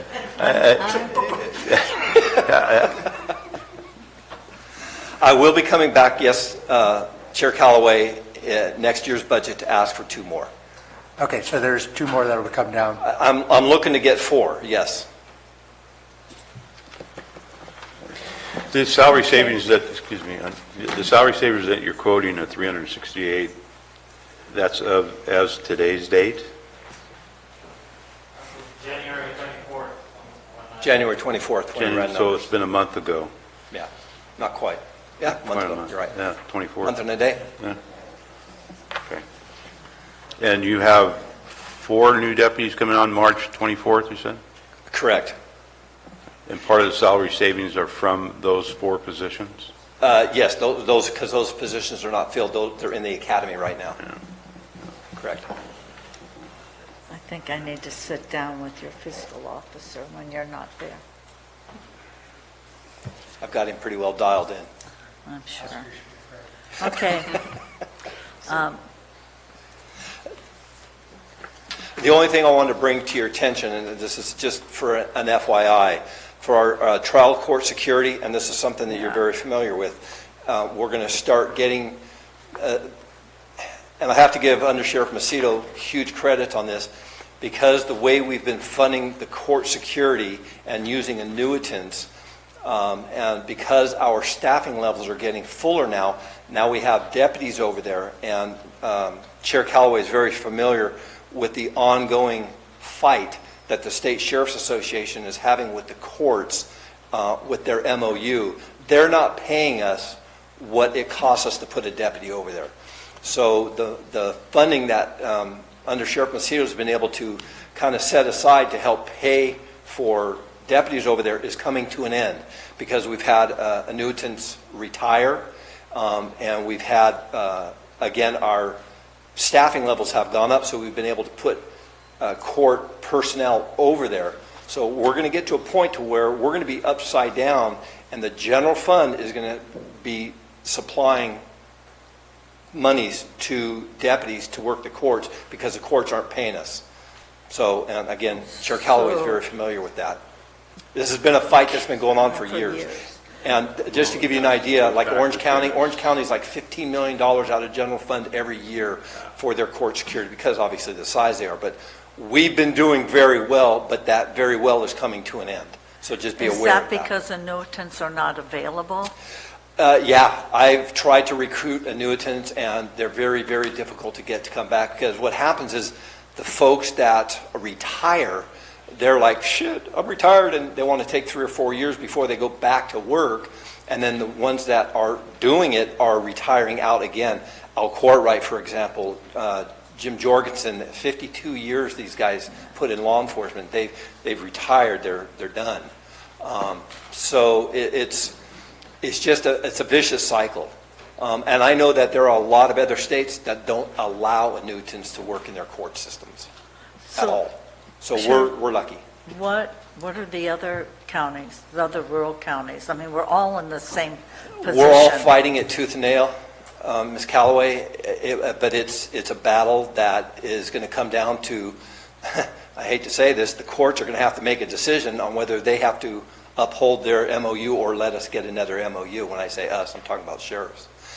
They've kind of got us over between a rock and a hard spot, because who is going to adjudicate to say the judges don't have to have court security in there, and that the state has to pay? Well, the states pay the judges. So they're not going to, we're fighting them. They don't want to give us any more money. It's been difficult. And again, when we moved into this new jail and they built a new courthouse, Under Sheriff Macedo went to State's Finance and got the lady to come up here, her name's Diane, to say, look, okay, you had 2 down there, 2 courtrooms, now you have 4, so we have to up it. Well, they upped it, they gave us 4 deputies, but they didn't give us any more funding. So again, we're getting to a point that sooner or later, and sooner that rather than later, we're going to find ourselves upside down, and you're going to see more general funds expended in our court security because of the way the courts are. When is the MOU up? Do you know? That's the problem. It's forever. It's forever until they decide to change it. They've got us over a barrel. It's very unfortunate. Like I said, we're fighting it, and CCOG is. Yeah. Okay. If I could All right. just Let me one last yes. clarification. Sure. Part of the deal we were just discussing, before we got to jail, to court security, was you'll use asset forfeiture to pick up the cost of that F-450 trailer?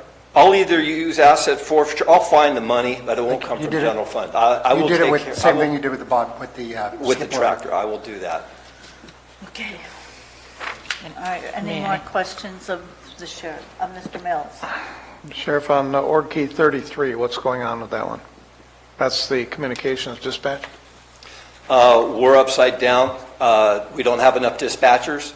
There's no salary savings because of the overtime that they're working to keep the radios and telephones going. The reason I say that is I don't see that in this list, As far as, the money. there isn't any. There isn't any. Okay, so We've it's a spent it negative. all. So it's a negative. Yeah, I believe so, is it not?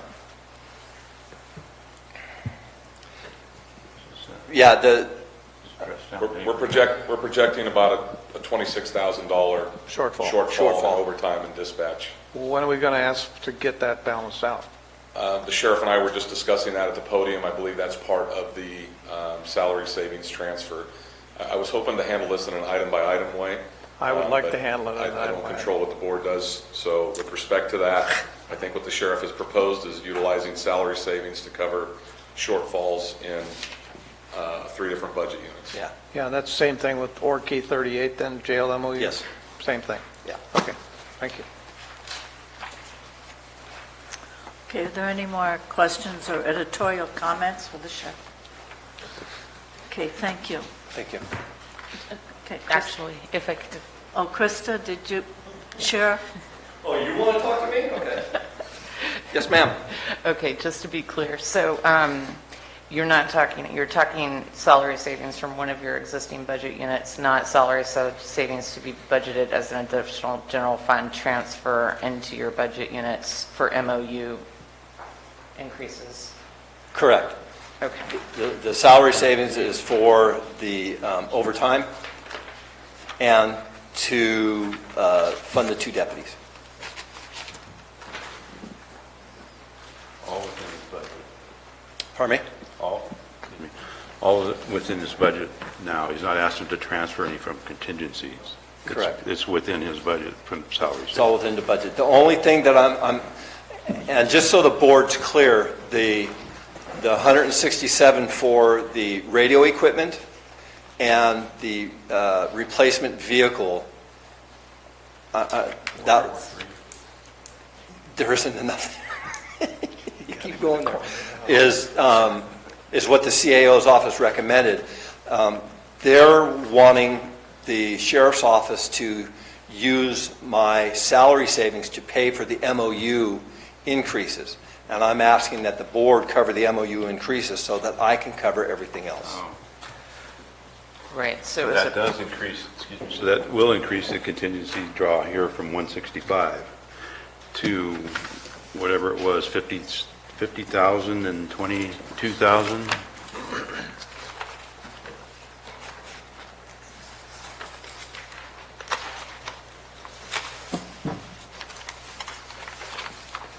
is it the full, if I understand correctly, it would be a 430,000 altogether general fund draw, so the additional 265,000 would be a draw on contingency, which would put our contingency at about $1 million.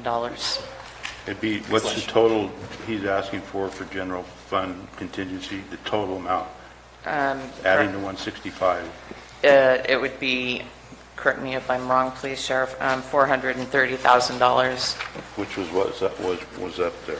an additional $265,000 other than what, over and above what the CAO's office is recommending. But they're stating salary savings is there. Yeah, I'm a little bit confused here on what's being said. Because There's 144,700, I believe it is, For the vehicle. The radios, for the vehicles. correct. There is the 55,000 for the replacement vehicle. That's one number. The other number is the MOU increases that the board approved for staff, which is 267,000, correct? Oscar's got it right here. Let me ask Oscar. For the can remainder of speak the to year? that. I don't think it's actually quite that much. Go ahead, Oscar. But wait, what's a launcher? Krista, would you, how is that I salary thought you had No, this it's sheet. using salary savings. Yeah, there you go. Okay. So, Don't give up on this, you're a roll. if you all look at the projection on board, So I'll request item number 1, the CAO recommended, and it's included in the adjustments that the CAO is proposing. Item number 2, and 5, 3, and 4, and 5, is it, or am I looking at that wrong? Yeah, 5, 3, and 4, and 5. So the second number 5, the 76,000, is the second one that the CAO is recommending. All the other lines, the CAO is not recommending. And if you scroll down to the bottom of that page, so there is a little reconciliation. There's the third line that I labeled on C on the right-hand side. That is being funded per the adjustments that CAO is recommending. Within the 267, there is the 76,000 for the new replacement vehicle. Label number B is the MOU for the 3 budget units, and the total for all 3 budget units would be 737 of additional funding that we're requesting. And what the sheriff is agreeing to is paying the difference between the 267 and the 76 that is included in the recommended adjustments with salary savings. So that's a net to the general fund of what? 171. I mean, not the sheriff's budget unit, but to contingency or wherever we pull it. What he's requesting for is almost 172. 367. 172,000, the middle one, letter B. It's 320,000. Yes, Okay.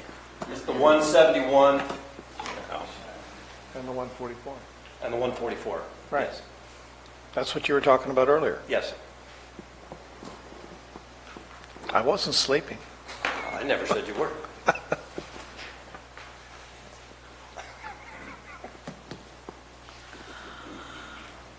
Mr. Alt, Ms. Van Lotte, what are your thoughts on this? Is this something that, compared to what other units need? You two are eyeballing each other. I think we'd like some clarification here. Well, I stand by the recommendation we put forward. At the end of the day, the recommendation we put forward was what we think is in line with the philosophy we put forward, the final budget in September.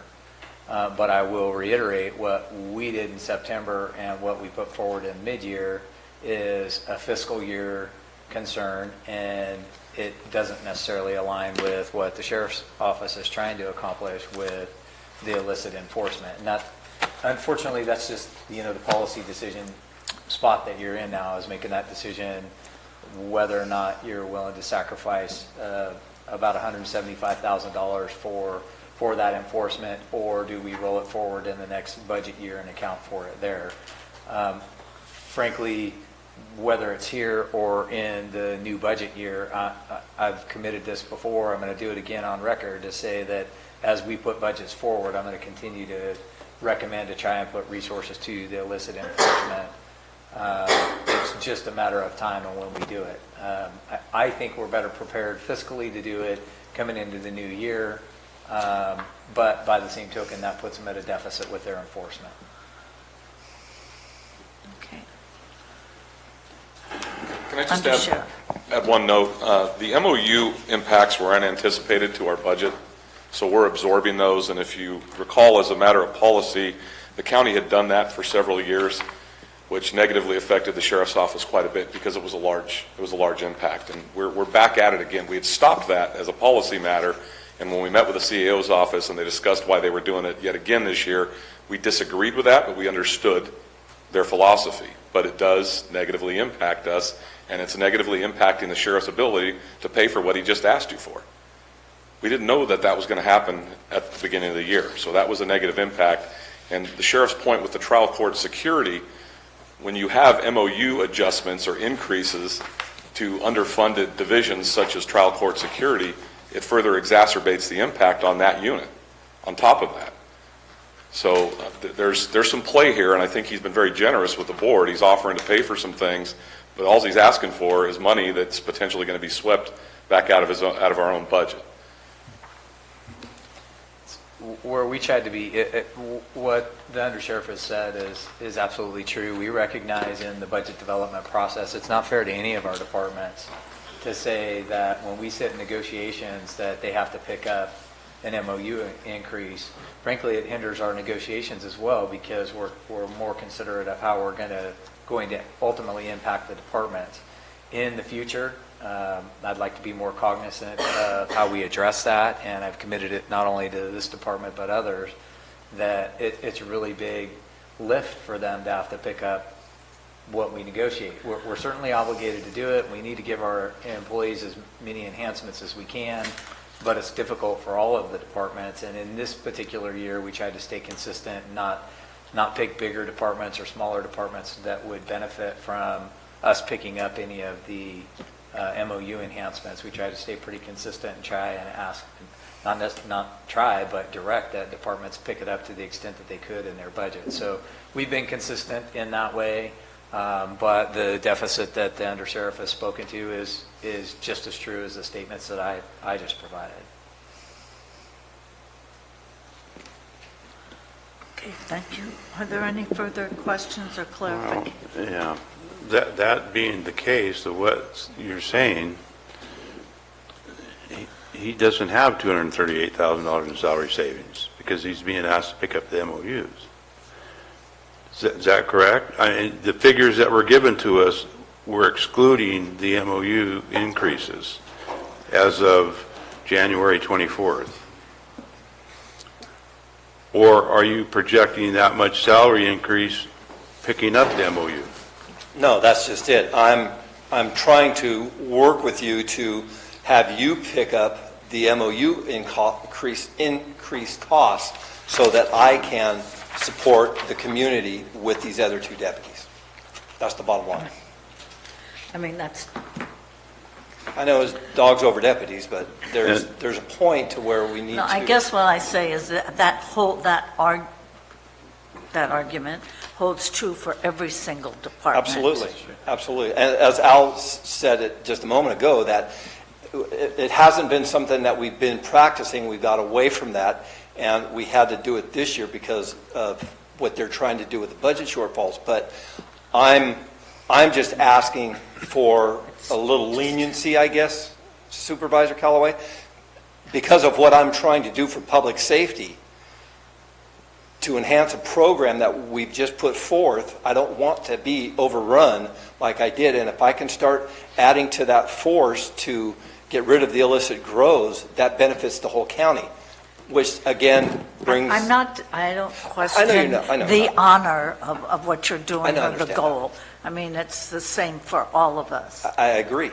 So my concern or my question is, are other departments also paying the price for our doing that?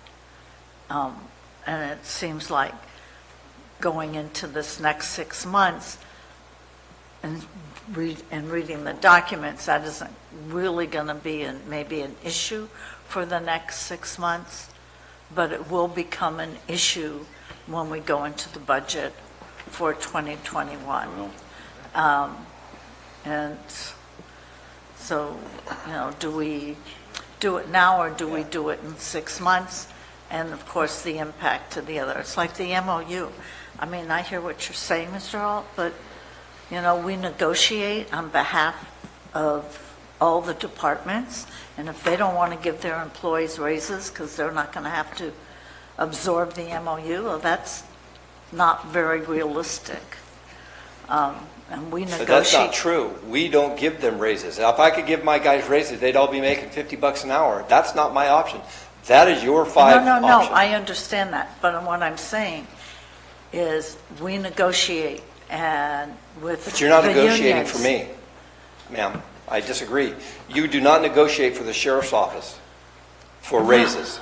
Well, You negotiate with a union Correct. who happens to work within the sheriff's office. So anytime that you give somebody a raise, it impacts my department. correct, and that's true for SEIU. Everybody, It's- absolutely. It's true for the DA's Absolutely. office. I understand that. So when you say we pick it up, when it comes to budget, the departments have to pay for whatever the increases are that are negotiated with the unions, DSA, SEIU, unrepresented, so forth. But in the past 3 years, since Manny Lopez came in, he changed that practice so that that money was added to our budget. So it wasn't actually an impact to our budget. The county was picking up those costs. And now you're requesting that the departments pick those costs up again. And again, I'm being sympathetic because I understand, but mine is the largest general fund department, so it's a huge impact to my department. And it ties my hands to do what I need to do to protect our community. That's all. I'm not disagreeing with you at all. I understand. I'm just telling you how it affects my department. I can't talk for Christian Brinks. I can't talk for Josh. I can't talk for them. That's not my job. I'm talking about my department. And I'm trying to work with the county, U5, as best, and 6 and 7 here, as best I can to use other funding to support my department in the best way that I can. Whether it's asset forfeiture, or whether it's AB 443 money, or whether I use a lot of money from the Friends of the Sheriff's Office to purchase things so that I don't have to come to the county and ask for funds. I hear what you're saying. So this is the one time that I'm coming and I'm requesting, and again, it's a request. You have the final say, that help me help your constituents. God, I sound like Tom Cruise.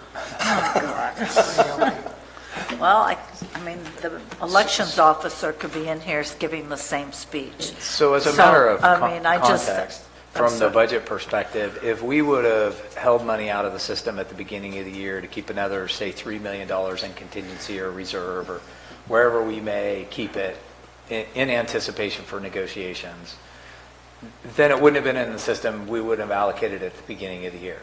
That's always going to be the case. Whether we fund the MOU increases or the departments pick the MOU increases up, the pie hasn't gotten any bigger because of the MOU increases. So it's just a matter of where we set it aside and how we try and track it. But as a practical matter, I think it's wise. I've been in departments that have been affected this way.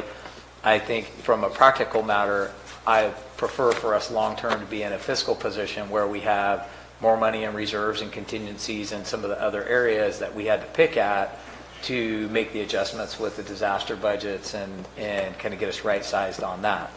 But in the future, the dialogue will be, well, if you weren't putting so much in contingencies and reserves and, say, unfunded liabilities and the PARS trust, then we'd have more money to spend in the field. And that's always going to be the dialogue because there's scarce resources in public entities.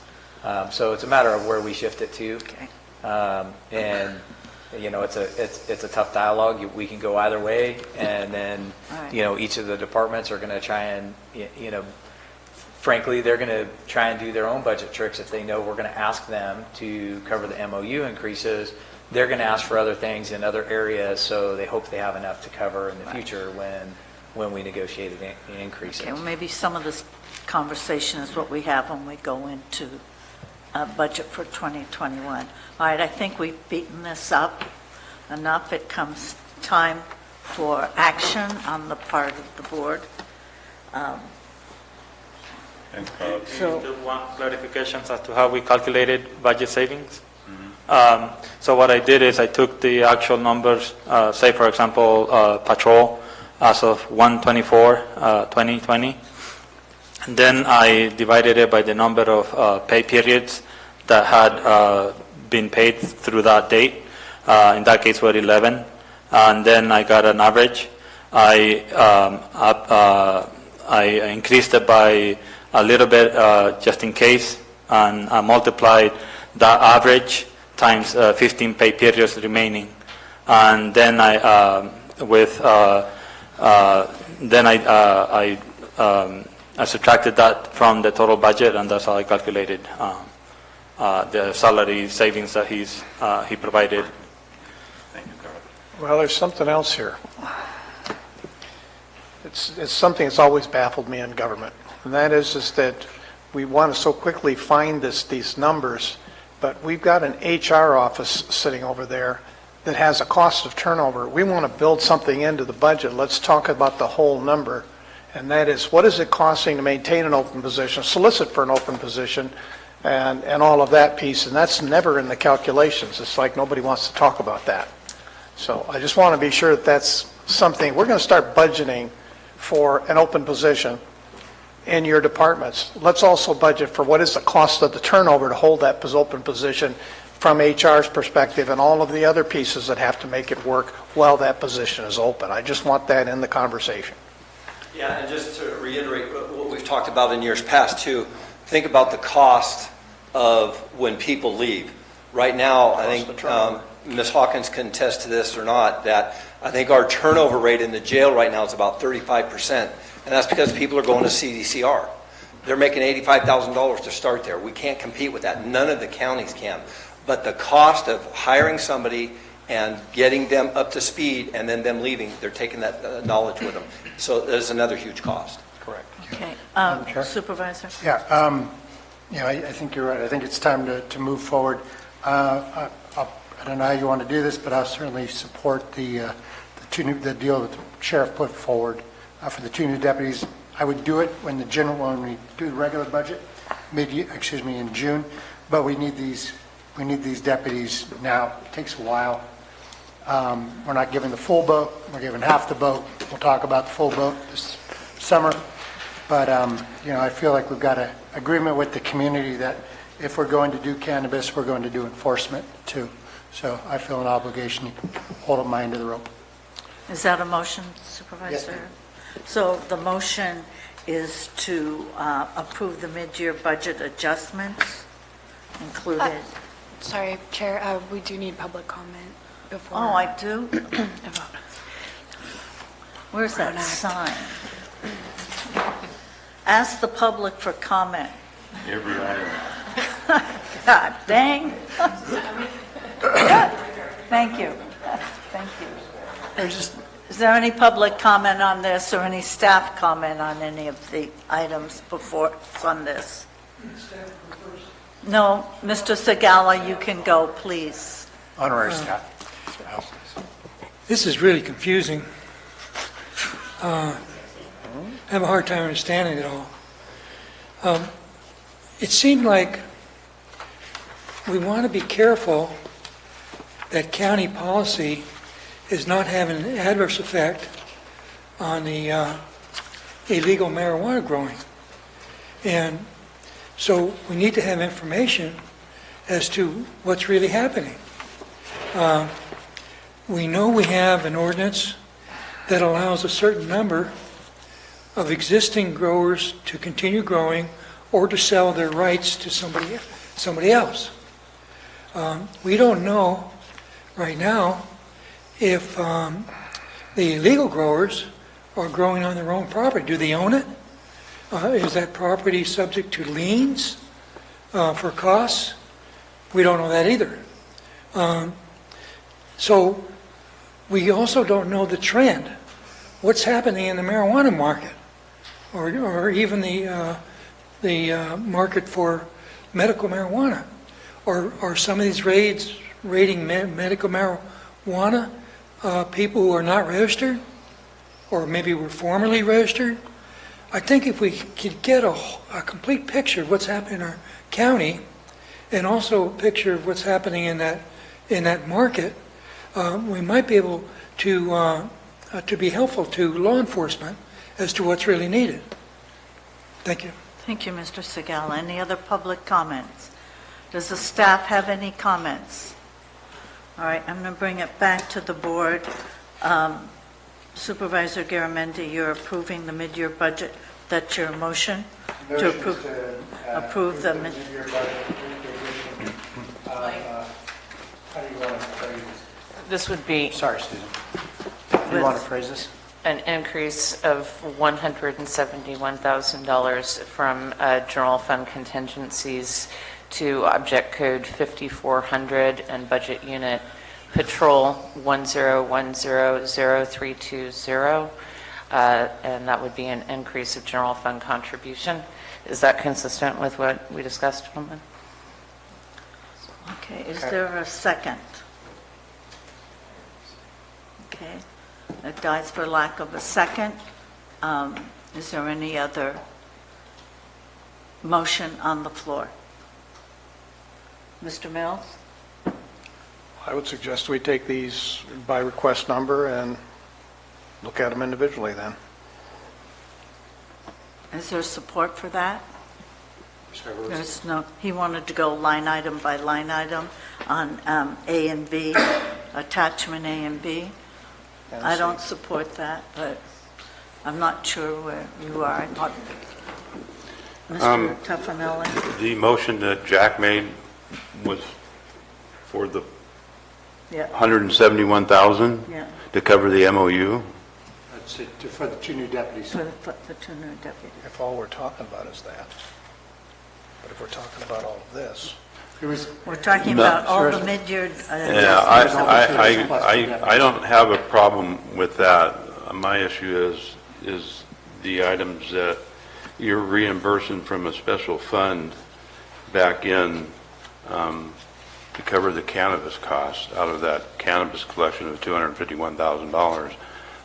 That's the issue that I have on this. If you want to make a motion, or if we can discuss that portion of this, I would probably agree with the rest of what's in front of us. I'm sorry, Supervisor, I don't understand. I was playing catch up. I'm willing to amend, but I'm not sure I understand following you. Going down to page number 191, for instance. Yeah, I'm looking at a hard copy, so. well, here.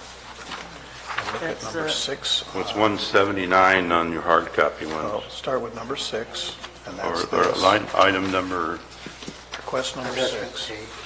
well, I was starting with that one, but we can start with line item number 6. Go to line item number 6. It's request number 6.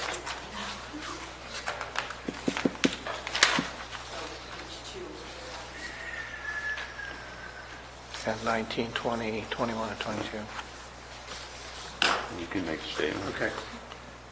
I found where you're at. Okay, those two items there, and going down to line item number 19, 20, 21, and 22. And number 16 on the last page. So you're concerned with my motion is approving the Yeah. budget put forward with CAO because we're reimbursing departments with cannabis regulatory fees? Yes, and item number 16 on further down, under cannabis regulatory fees. I will not vote for that. It's just another way of what we've already did not get a 4/5 vote. It's just being redone. And I'm not in favor of doing that at this time. So in specificity, what we're, if you recall, there was a budget transfer of approximately $197,000. Correct? I know exactly where this is going. Right, from the general fund budget. From your department to different departments. Right, so Correct. what we're asking for is not to create a whole new cannabis regulatory budget, but we're asking from receipts that we've already received in permit fees that we reimburse the general fund budget. I understand that, but I'm still not in favor of that. I understand, I'm just making sure that everybody knows we're clear on it. So if I understand right, so, I mean, that's a pretty core piece of this entire budget. If that's not something we're going to do, then we got to pretty much start this thing over. We have to figure out how to make everything else, right? I don't think it's pretty much core of this budget presented to us, but it's items that I won't be voting yes on. So if you want to make a motion removing all that reimbursement, Yeah, it would have been good to know that an hour and a half ago. well, it didn't prevent the sheriff. Most of the time we spend it on the sheriff. I'm not amending my motion. I think we ought to reimburse departments for their expenses. Okay. So there isn't a second on that motion to proceed. Is there another motion? Again, Chair, Again, we need four-fifths vote. Again, Chair, I'm asking for us to compromise a little bit here and take these request by request and look at them individually and see if we can get four-fifths vote on individual requests, at least make whole or make corrections to those pieces that we can get a four-fifths vote on today. If we can't do that, then there's no point in discussing any further. Want to take a little break? Okay, 5-minute break, please.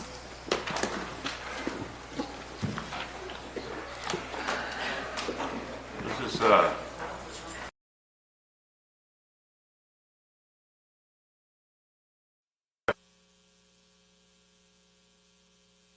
To go line item by line item, there did not seem... Madam Chair. CB support. Supervisor Garamendi. Thank you. Thank you for letting us take a little break and regroup a little bit. First off, I'll make a statement. I don't think it's fair and I don't think it's responsible to make departments pay out of every citizen of this county pay for regulation that people who are being regulated are already paid for. So I think that this is, I'm very disappointed that this fight continues and sour grapes. However, the business of the county has to go forward, and I will make a motion to remove the cannabis fee, regulatory fee items throughout this budget recommendation, keeping the rest of it intact. However, adding 2 positions to the marijuana enforcement team for the sheriff. So we'll take out the cannabis regulatory fee reimbursement so that all citizens of Calaveras can pay for it. And we'll also add 2 deputies would be my motion. I have a motion by Supervisor Garamendi. Is there a second? I will speak to that, and Do you want to make a second and then speak to it? no, I want to speak to it first. Okay.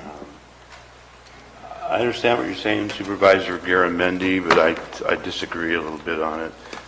Again, this whole thing has not been right from the very beginning, including the fact that here we are in February 24th, 2020. We sat here in October of last year, and we're presented with this whole budget for this item in this regulatory department, and we were projecting $2.9 million. We have $251,000 at this time. I disagree with what you're having to say somewhat with the entire public paying for it. The public pays these salaries for all departments and all items. It's up to us to dispense that money.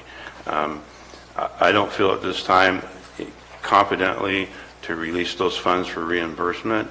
Perhaps when we get to the beginning of the year in the new budget and we have new funding and perhaps it's been increased, and be able to look at it. But at this time, I could not vote for that. And I thank you for changing your motion on that, and I will second the motion based on that. Chair, can we have clarity here?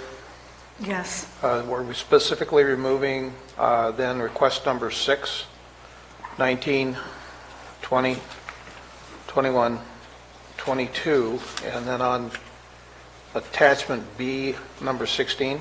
Is that correct? It's my understanding, he said he would make the motion removing all reimbursement from the cannabis program. All reimbursement from the cannabis fee to the departments that have fronted the money for the unit. And still support, I'm sorry. I'm sorry to interrupt. Just so I'm clear, if I'm not mistaken, in some of those items, so for instance, mine, number 6, those potential reimbursements are not the only requests within that item. There's another adjustment and there may be in others as well. So I'm just not clear. Is it? What I'm saying is all reimbursements from Fund 56040000. Okay. 5604,000. Correct. And also on attachment B, number 16, there is no 5604, there's no number on it. Is that the same number? Well, that's the That's cumulative not- number for all the reimbursements that you saw in those Is other. that correct? Okay. Well, Just wanted to be sure. I apologize to all the department heads who will have to figure out how to make this work, and I apologize to the citizens, but the budget and the business of the county has to keep going forward, so let's move. Okay, I have a motion and a second. Any other comments from the board? All in favor? Aye. Aye. Opposed? Passes on a 401 absent vote of the board. Move to item the C on the capital asset list. Please, Ms. Van Lock.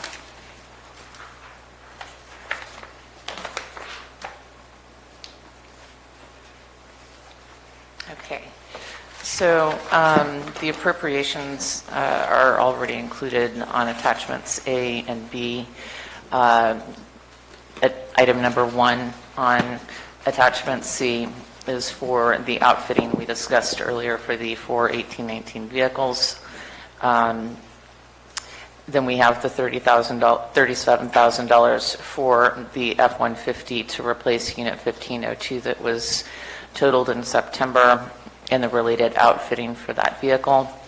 And an adjustment, number 2, for capital equipment for Public Works, and this is just to increase appropriations that were previously authorized for an asphalt zipper. The budget adjustments are already included and have never been Any approved. questions or comments from the board on this? Any comments or questions from the public on this item?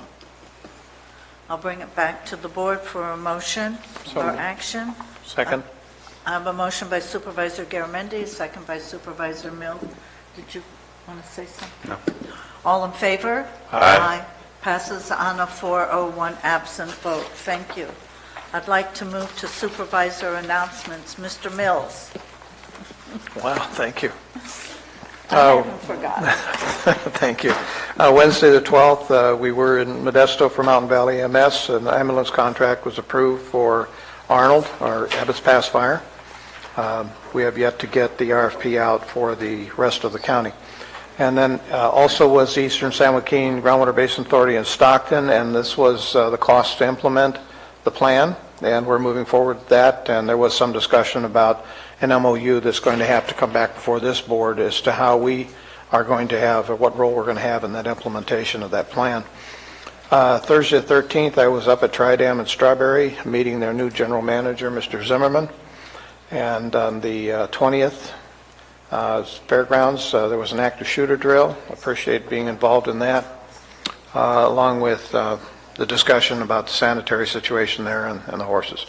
And then also on the 13th, Copper Fire, and some of the issues that are going on down there to coordinate with the county as well as the fire district.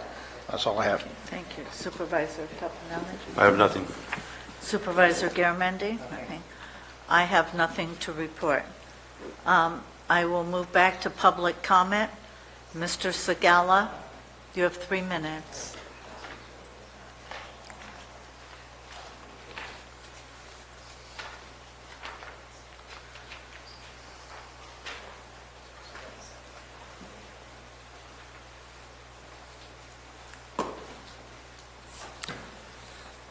Okay, actually, these were going to be my comments at the last meeting, except that the comments were requested at the beginning of the meeting, and I didn't have an idea of what to say. And then after the meeting, it was too late for comments, so that's where we're at.